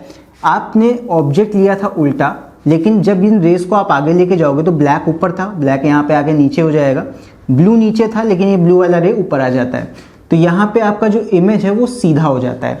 सो ये पर्टिकुलर जो आपका यूज है, ये इरेक्ट करने के लिए यूज होता है इमेज को, मतलब इमेज अगर उल्टा बना है कहीं पे तो उसको सीधा करने के लिए यूज होता है। तो बेसिकली ये यूज होता है स्लाइड प्रोजेक्टर में। आजकल तो स्लाइड प्रोजेक्टर्स का यूज नहीं होता है, बट हाँ ये पहले यूज किया जाता था स्लाइड प्रोजेक्टर, उसमें इमेज को सीधा करने के लिए, उसके इमेज को सीधा बनाने के लिए इसका यूज किया जाता था। ठीक है, तो ये कुछ प्रिज्म के केसेस हैं, इनको आप देख लेना, एक बार इनको प्रैक्टिस कर लेना, बिकॉज ये एग्जाम में कंप्लीट द डायग्राम करके क्वेश्चंस कई बार पूछे जाते हैं। अभी आगे इसके ऊपर बेस्ड कुछ क्वेश्चंस भी हम करेंगे, तो काफी ज्यादा इंपॉर्टेंट चीज है, तो ध्यान देना इस पे। चलो देखते हैं आगे।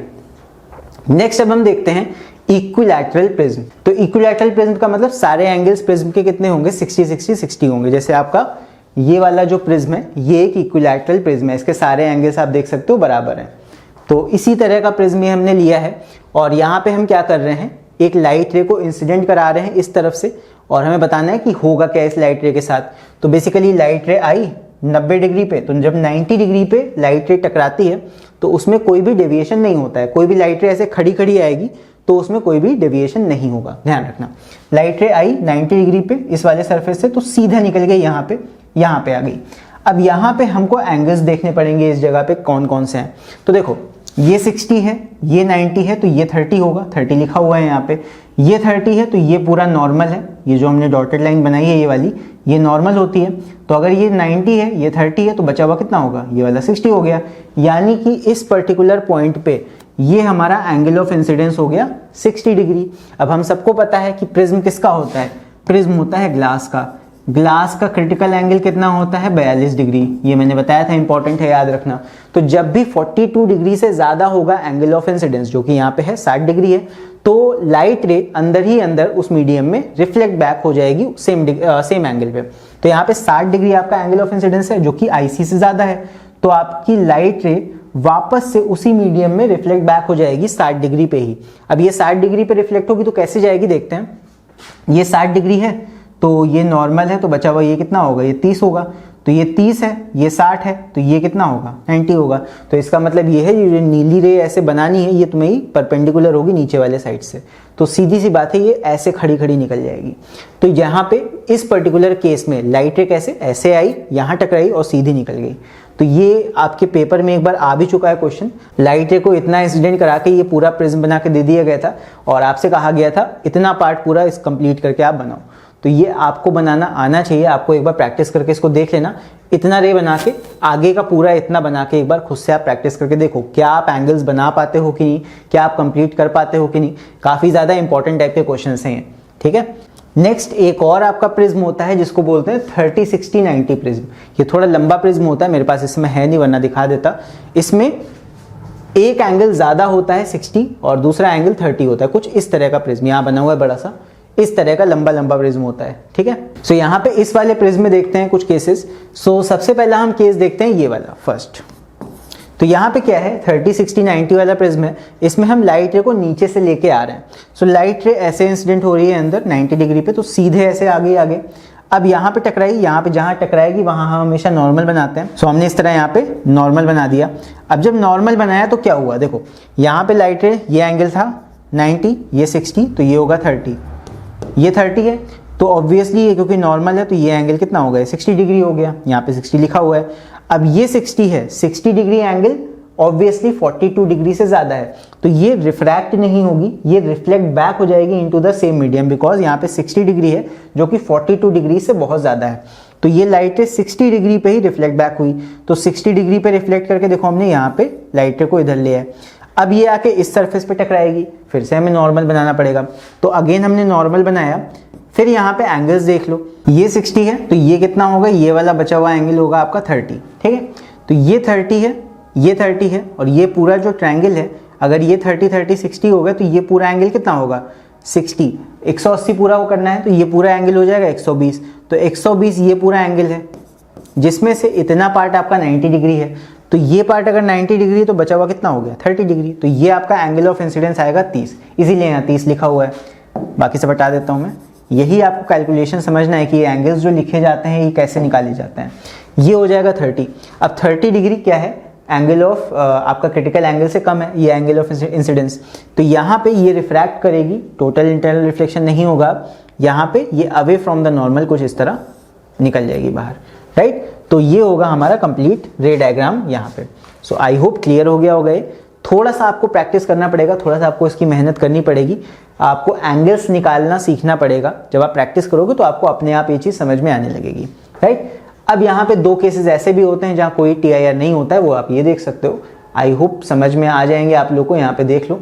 और एक और केस है इसमें, एक एक्सेप्शन आप कह सकते हो, जहाँ पे आपका TIR होता है, ये वाला केस। यहाँ पे प्रिज्म हमने ऐसे बनाया और इस बार रे ऑफ लाइट को हम इंसिडेंट करा रहे हैं हाइपोटेन्यूज वाले साइड से और थोड़ा फुट के पास इस तरह। तो देख लो यहाँ पे क्या हो रहा है, लाइट रे सीधे आ रही है, यहाँ पे 90 डिग्री एंगल है तो यहाँ पे कोई डिफ्लेक्शन नहीं होगा, सीधे लाइट रे ऐसे आएगी अंदर। यहाँ पे एंगल आपको निकालना पड़ेगा, ये 90 है तो 90, ये भी 90, 90, 60, ये 30, तो 30 है, ये 60 हो गया।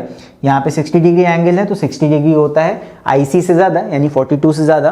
तो 60 डिग्री पे ही लाइट रिफ्लेक्ट बैक करके इधर आ रही है यहाँ पे। अब यहाँ पे एंगल हम निकालेंगे कैसे, ये 60 है तो ये भी 60 होगा, ये 30 होगा, ये 30 है, ये 90 है, तो ये कितना होगा, ये 60।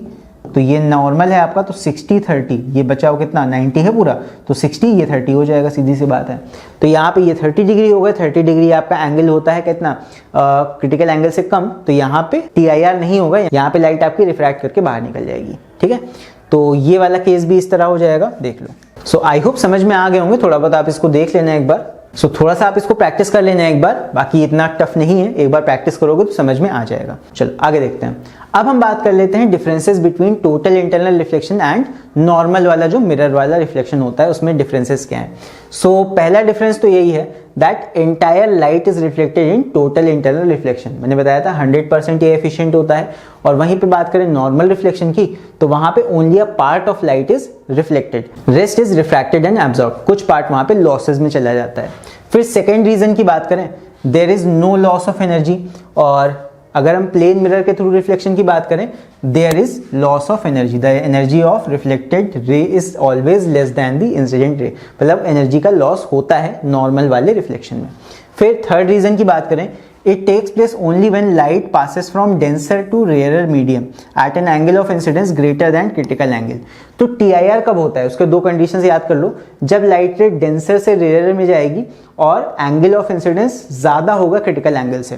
लेकिन नॉर्मल वाले रिफ्लेक्शन में हमें ऐसी कोई कंडीशन फॉलो करने की ज़रूरत नहीं है, आप मिरर पे सीधे लाइट को इंसिडेंट करो कितने भी एंगल पे, वो हमेशा रिफ्लेक्ट करती है। और वहीं पे फोर्थ डिफरेंस की बात करें, so the image is much brighter in case of total internal reflection, क्योंकि 100% लाइट रिफ्लेक्ट बैक होती है। और रिफ्लेक्शन फ्रॉम प्लेन मिरर के केस में थोड़ा सा वहाँ लाइट में लॉसेज होते हैं।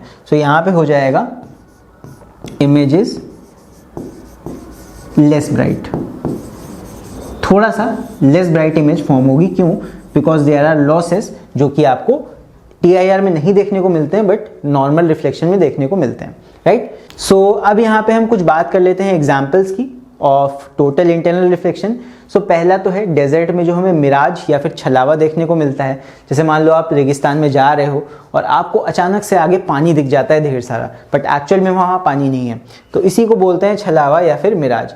तो मिराज क्या होता है एक्चुअली, जब सतह के पास, जब डेजर्ट की जो रेत होती है काफ़ी ज़्यादा गर्म हो जाती है, तो सतह के पास क्या होता है, काफ़ी ज़्यादा हीट की वजह से वहाँ हवा पतली हो जाती है और उसके ऊपर की लेयर्स वाली हवा जो होती है वो थोड़ा हैवी होती है या कोल्ड होती है उसके कंपैरिजन में। सो बेसिकली आपके जो अलग अलग लेयर्स हैं, जैसे मान लो ये आपकी हॉट लेयर है और ये ऊपर की जो हवाएं हैं ये आपकी कंपैरेटिवली कोल्ड हैं। ऐसा नहीं ठंडी हवाएं हैं बट ये कंपैरेटिवली कोल्ड हैं। तो होता क्या है, इस वजह से जो इन लेयर्स के बीच का रिफ्रैक्टिव इंडेक्स है वो चेंज हो जाता है। There is a change in refractive indexes of these layers. तो यहाँ पे हर लेयर का रिफ्रैक्टिव इंडेक्स बदल रहा है तो लाइट रिफ्रैक्ट करती है अलग तरीके से।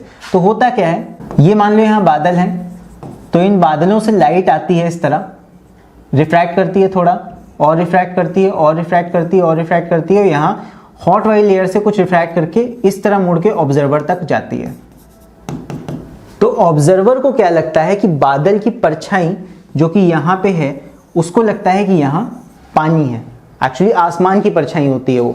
तो वही चीज़ यहाँ पे है, ये जो आपको दिख रहा है ये चीज़, ये आसमान की परछाई है जो यहाँ दिख रही है, बट अपीयर होगा आपको दूर से कि वहाँ पानी है, बट ऐसा एक्चुअल में नहीं होता है। कभी कभी आपने देखा होगा जब आप हाईवेज पे जा रहे हो जहाँ बहुत सीधा सीधा रास्ता होता है और जब मौसम बहुत गर्म होता है तब कभी कभी आपने देखा होगा कि रोड पे आपको ऐसा लगता है कि रोड पे पानी पड़ा हुआ है बहुत आगे।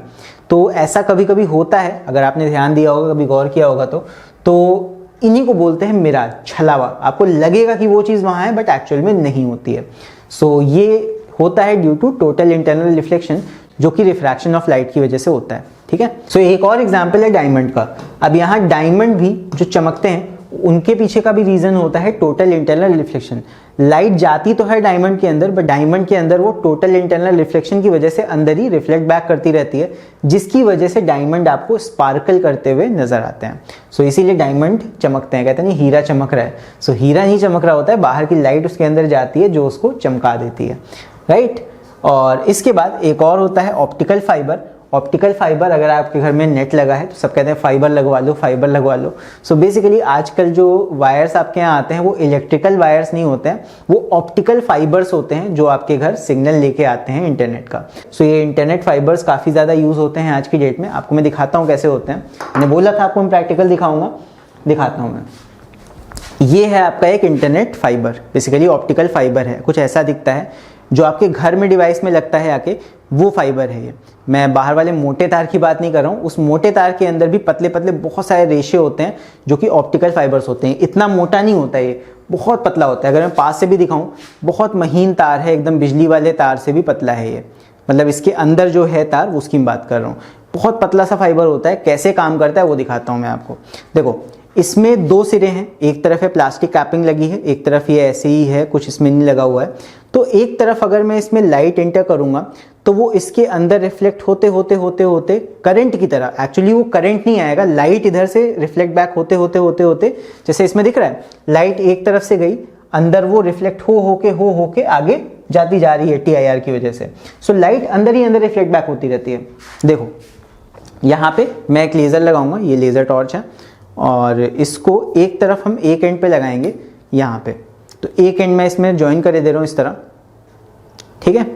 अब हम देखेंगे क्या ये लाइट रे, अगर इसको मैं जलाऊं, देखो जब हम जलाते हैं तो क्या ये लाइट रे इधर निकलती है, ध्यान देना। दिख रहा है? आई होप दिख रहा होगा। ये यहाँ पे लेज़र जला रहे हैं, इस फाइबर के थ्रू ये लाइट पूरी पास होके इधर से निकल रही है, आपको दिख रही होगी। तो सिग्नल्स भी इसी तरह ट्रांसमिट किए जाते हैं इंटरनेट के। लाइट जली, वहां भी आ गई, ऑफ ऑफ। सो ये है ऑप्टिकल फाइबर। इतने फाइबर से गुजर के लाइट यहाँ तक जा रही है, और ये तो सिर्फ छोटा सा वायर है, जो आपके घर तक इंटरनेट फाइबर आता है वो सोच के देखो कितना लंबा होता होगा, कहाँ से इंटरनेट लेके आता होगा। So basically in optical fibres की मदद से हम लाइट सिग्नल्स को पता नहीं कितने किलोमीटर तक ट्रैवल करा सकते हैं। तो इलेक्ट्रिकल वायर्स से ज़्यादा कन्वीनियंट होते हैं, ज़्यादा रिलायबल होते हैं ऑप्टिकल फाइबर्स। बस हाँ, आपको काफ़ी सारे छोटे छोटे पतले पतले रेशे लेने हैं, एक मोटे फाइबर के अंदर कवर कर देने, तो मजबूत हो जाते हैं वो। बिकॉज ये फाइबर अकेला काफ़ी मजबूत नहीं होता, इसको आप खींचोगे ये टूट जाएगा। बट जो मोटा प्लास्टिक लगा होता है उन फाइबर्स के ऊपर, वो उनको मजबूत करता है। और खंबे पे ऐसे जियो के आपने देखे होंगे मोटे मोटे फाइबर्स ऐसे बंधे रहते हैं।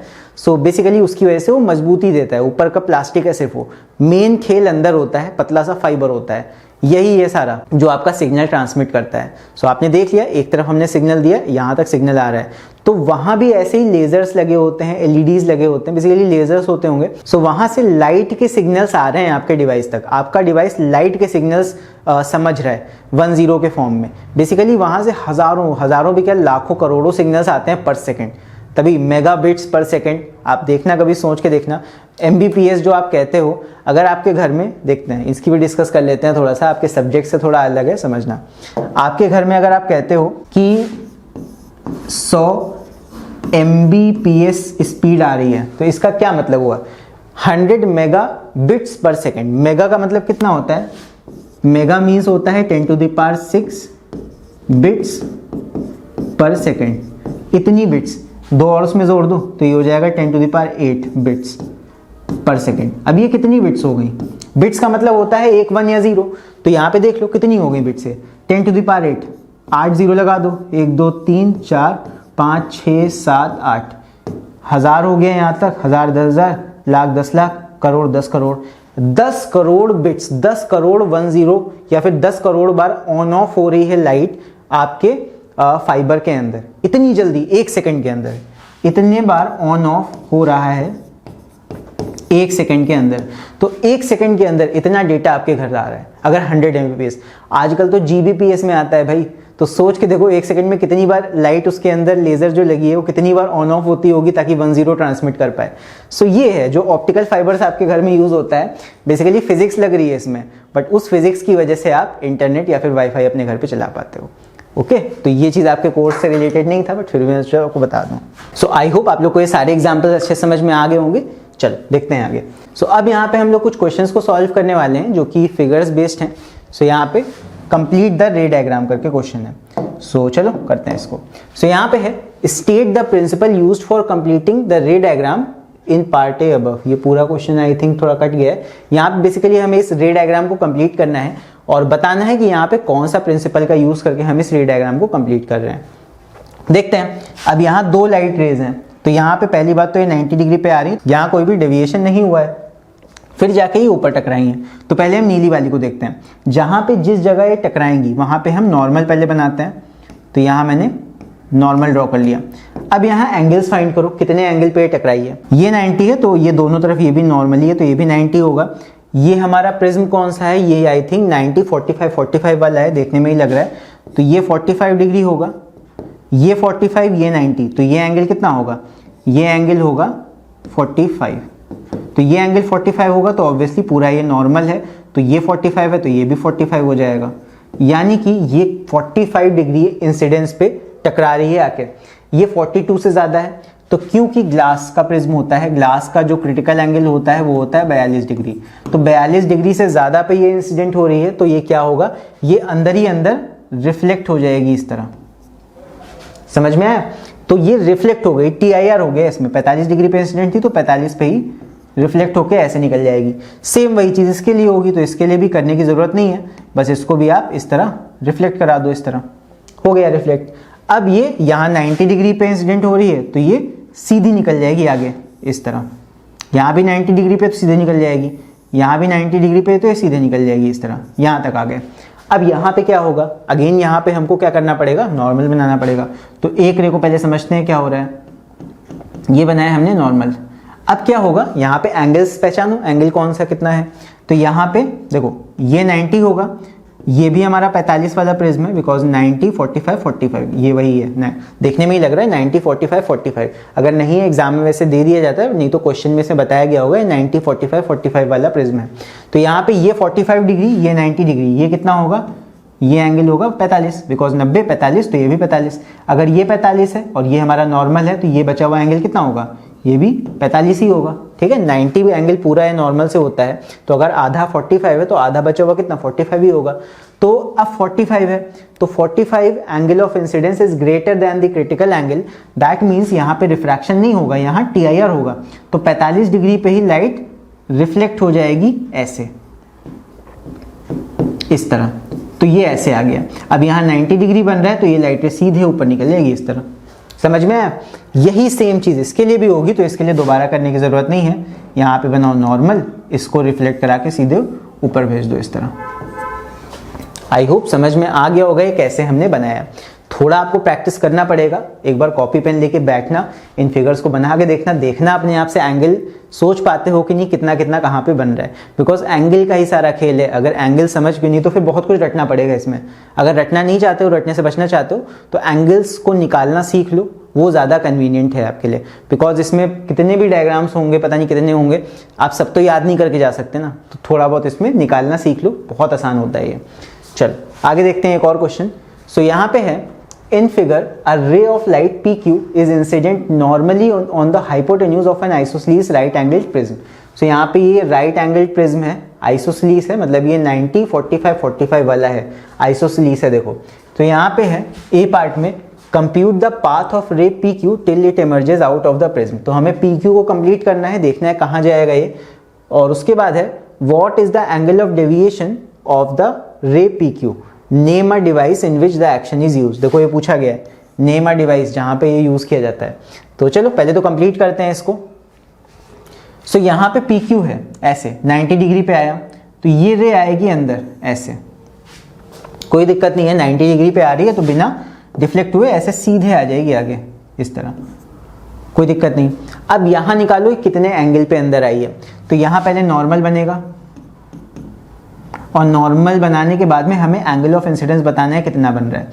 देखो ये 45 डिग्री है एंगल ऑफ प्रिज्म, क्योंकि 90 तो 45 45 ही होगा, आइसोसेलेस प्रिज्म है, तो 45 डिग्री ये, और ये हमारा 90 डिग्री, बिकॉज ये नॉर्मल था, नॉर्मली यहाँ पे रे आई है तो ये 90 है तो ये भी 90 होगा, तो 90 45, तो ये एंगल कितना होगा, ये होगा 45। अब क्योंकि हमने नॉर्मल बनाया है तो ये 45 है, तो ये भी आपका 45 डिग्री होगा।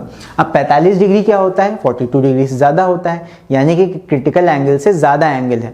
दैट मीन्स यहाँ पे TIR होगा, और ये 45 डिग्री पे ही रिफ्लेक्ट बैक हो जाएगी कुछ इस तरह। सो ये 45 डिग्री पे मैंने रिफ्लेक्ट करा दिया इसको वापस से अंदर, कोई दिक्कत नहीं यहाँ तक। अब इसके बाद ये 45 है, तो यहाँ पे अगेन पहले तो नॉर्मल बना लो यहाँ पे इस तरह। अब यहाँ पे हमको पता लगाना है अब कितने एंगल पे ये आया। अब यहाँ क्या करना है, फिर से पता लगाओ ये एंगल कितना होगा। ये 45 है तो ये अंदर वाला एंगल 45, ये 45, ये 90, तो ये भी 45, जिसकी वजह से ये भी 45 हमें मिल जाएगा। अब एंगल ऑफ इंसिडेंस फिर से 45 है, यानी 42 से ज़्यादा है, फिर 42 से ज़्यादा है। दैट मीन्स फिर से यहाँ पे हमें रिफ्लेक्शन कराना पड़ेगा 45 डिग्री पे इस तरह। तो ये कुछ जाना पहचाना केस लग रहा है, ये हमने देखा था डेविएशन थ्रू 180 डिग्री वाले केस में। सो ये आपका हो गया, यहाँ पे 90 डिग्री होगा, चाहो तो आप देख भी सकते हो, ये 45 थे तो ये भी 45 होगा, ये भी 45, तो यानी कि ये आपका 90 डिग्री पे इस तरह रे निकल जाएगी सीधे। ये केस हमने देखा था पीछे, चाहो तो वीडियो में पीछे जाके देख लेना, जहाँ पे आपका सबसे पहला वाला प्रिज्म का टाइप था TIR जिसमें देख रहे थे हम, तो वहाँ पे ये था डेविएशन थ्रू 180 डिग्री। ये कौन से डिवाइस में यूज़ किया जाता है, ये आपका यूज़ किया जाता है किसमें, बाइनोकुलर्स में। ठीक है, बाइनोकुलर्स में, कैमरा में। तो यहाँ पे नेम अ डिवाइस, आप एक डिवाइस का नाम दे सकते हो बाइनोकुलर्स। और यहाँ पे क्या पूछा गया था, be what is the angle of the deviation of the रे PQ, PQ का डेविएशन कितना है। सो डेविएशन आपका हो जाएगा 180 डिग्री। और यहाँ पे और क्या पूछा था, कंप्लीट द पाथ, पाथ हमने कंप्लीट कर दिया है। सो डेविएशन यहाँ देख सकते हो, रे ऐसे आ रही थी, उल्टा जा रही है एकदम 180 डिग्री का यू टर्न लेके, तो यहाँ पे यू टर्न हो गया, यानी कि 180 डिग्री आपका डेविएशन हो गया। आई होप समझ में आ गया होगा कैसे हमने इसको कंप्लीट किया है। चलो देखते हैं आगे। सो नेक्स्ट अगेन फिर से एक कंप्लीट द रे डायग्राम वाला क्वेश्चन है। यहाँ पे है, two isosceles right angled glass prisms P and Q are placed near each other as shown in figure. Complete the path of the light ray entering the prism P till it emerges out of the prism Q. So वही complete करना है। तो ये P है हमारा रे P, complete करते हैं। ये 90 डिग्री पे आया तो यहाँ कोई डिफ्लेक्शन नहीं होगा, सीधे यहाँ आएगा। अब यहाँ पे प्रिज्म कौन सा है हमारा, आइसोसेलेस राइट एंगल प्रिज्म, मतलब ये 90, ये 45 और ये 45। अब यहाँ पे होगा क्या, देखो लाइट रे यहाँ टकराई, पहले तो यहाँ पता लगाओ कितने एंगल पे टकराई। ये 90 है तो ये भी 90, 90 45 तो ये भी 45, ये पूरा 90 होता है तो ये भी आपका एंगल ऑफ इंसिडेंस 45 आएगा। 45 डिग्री ग्रेटर देन 42 है, यानी क्रिटिकल एंगल से ज़्यादा है। Angle of incidence is greater than angle of critical angle, यानी कि 42 डिग्री ज़्यादा। तो यहाँ पे हमारा रिफ्लेक्शन होगा, तो रिफ्लेक्शन कराएंगे 45 डिग्री पे इस तरह। अब तक तो समझ में आ गई होगी ये चीज़। तो यहाँ पे रिफ्लेक्शन हो गया, अगेन रिफ्लेक्शन होकर जब यहाँ से टकराएगा तो ये 90 होगा, चाहो तो कैलकुलेट करके देख सकते हो। तो ये रे सीधी जाएगी यहाँ पे, अब सीधी जाएगी, अगेन यहाँ पे भी 90 डिग्री पे ही टकराएगी तो ये सीधी निकल जाएगी यहाँ। अब जाके टकराई यहाँ पे इस सरफेस से, तो यहाँ पे हमको खींचना पड़ेगा नॉर्मल, और यहाँ पे देखो ये एंगल कितना है, ये 90 है तो ये भी 90 होगा, ये 45 है because isosceles right angle triangle हमको दे रखा है, राइट एंगल प्रिज्म दे रखा है। तो ये 45, ये 90, तो ये भी 45, यानी कि ये पूरा 90 है तो ये भी हमारा एंगल ऑफ इंसिडेंस 45 आ गया। तो 45 greater than critical angle, 42 degree critical angle होता है ग्लास का, तो ऑब्वियसली TIR कराना पड़ेगा। 45 डिग्री पे लाइट फिर से रिफ्लेक्ट बैक हो जाएगी, यानी कि ये लाइट रे सीधे निकल जाएगी, यहाँ 90 डिग्री बनेगा, चाहो तो देख लो कैलकुलेट करके। 45 है, ये भी 45, ये 45 तो ये 90, तो सीधी ये निकल जाएगी इस तरह। सो ये कुछ इस तरह एमर्ज आउट होगी, ऐसे आएगी, ऐसे जाएगी, ऐसे जाएगी। अब ये कोई स्टैंडर्ड केस नहीं है, ये दो प्रिज्म लगे हैं और दोनों में ही डेविएशन थ्रू 90 डिग्री हो रहा है। तो देखो मिक्स करके भी आता है प्रॉब्लम, ऐसा नहीं है कि सिर्फ सिंगल केस आएगा, हो सकता है एक या दो प्रिज्म आपको मिक्स करके दे दिए जाए। देखो दो प्रिज्म अगल बगल लगा दिए, कहा गया पूरा बताओ रे कैसे जा रही है। तो थोड़ा सा आपको यहाँ पे कॉन्सेप्ट समझना पड़ेगा एंगल्स फाइंड करने का और इसको आगे लेके जाने का, राइट। समझ में आ गया होगा आई होप। चलो आगे देखते हैं। Next, redraw and complete the path of the ray AB till it emerges out of the prism of critical angle 42। तो यहाँ पे ये है, अभी देखते हैं। अब ये आपका 60 30 90 वाला प्रिज्म है, ये 90, ये 30, ये 60। चलो कंप्लीट करते हैं इसको। सो ये ए रे आ रही है, तो ये तो 90 डिग्री पे है, यहाँ कोई डिफ्लेक्शन नहीं हुआ, अंदर आई। जहाँ पे टकरा रही है वहाँ नॉर्मल खींचो, पहले सबसे पहला काम नॉर्मल खींच दिया। अब यहाँ पता लगाओ एंगल ऑफ इंसिडेंस कितना है, तो ये 30 है, ये 60 होगा, 60। अब ये 60, ये 90, तो ये बचा हुआ एंगल कितना होगा अंदर वाला, ये होगा 30। लेकिन हमें इसका काम नहीं है, हमें काम है एंगल ऑफ इंसिडेंस, यानी नॉर्मल से एंगल चाहिए हमें ये वाला। तो ये 30 है, ये पूरा 90 होता है, तो ये कितना हो जाएगा, ये हो जाएगा 60। सो 60 डिग्री हमारा एंगल ऑफ इंसिडेंस है which is greater than IC, जो कि होता है 42 डिग्री। तो 42 डिग्री से ज्यादा एंगल ऑफ इंसिडेंस है। लाइट क्या होगी, बाहर नहीं जाएगी, लाइट वापस से मीडियम में ही रिफ्लेक्ट बैक हो जाएगी 60 डिग्री पे, यानी कि कुछ ऐसा होगा। 60 डिग्री पे ही लाइट ने रिफ्लेक्ट बैक किया मीडियम के अंदर, मीडियम के अंदर रिफ्लेक्ट बैक किया, यहाँ पे कहीं आई। अब यहाँ पे फिर से नॉर्मल खींचेगा, फिर से पता लगाओ यहाँ एंगल ऑफ इंसिडेंस कितना है।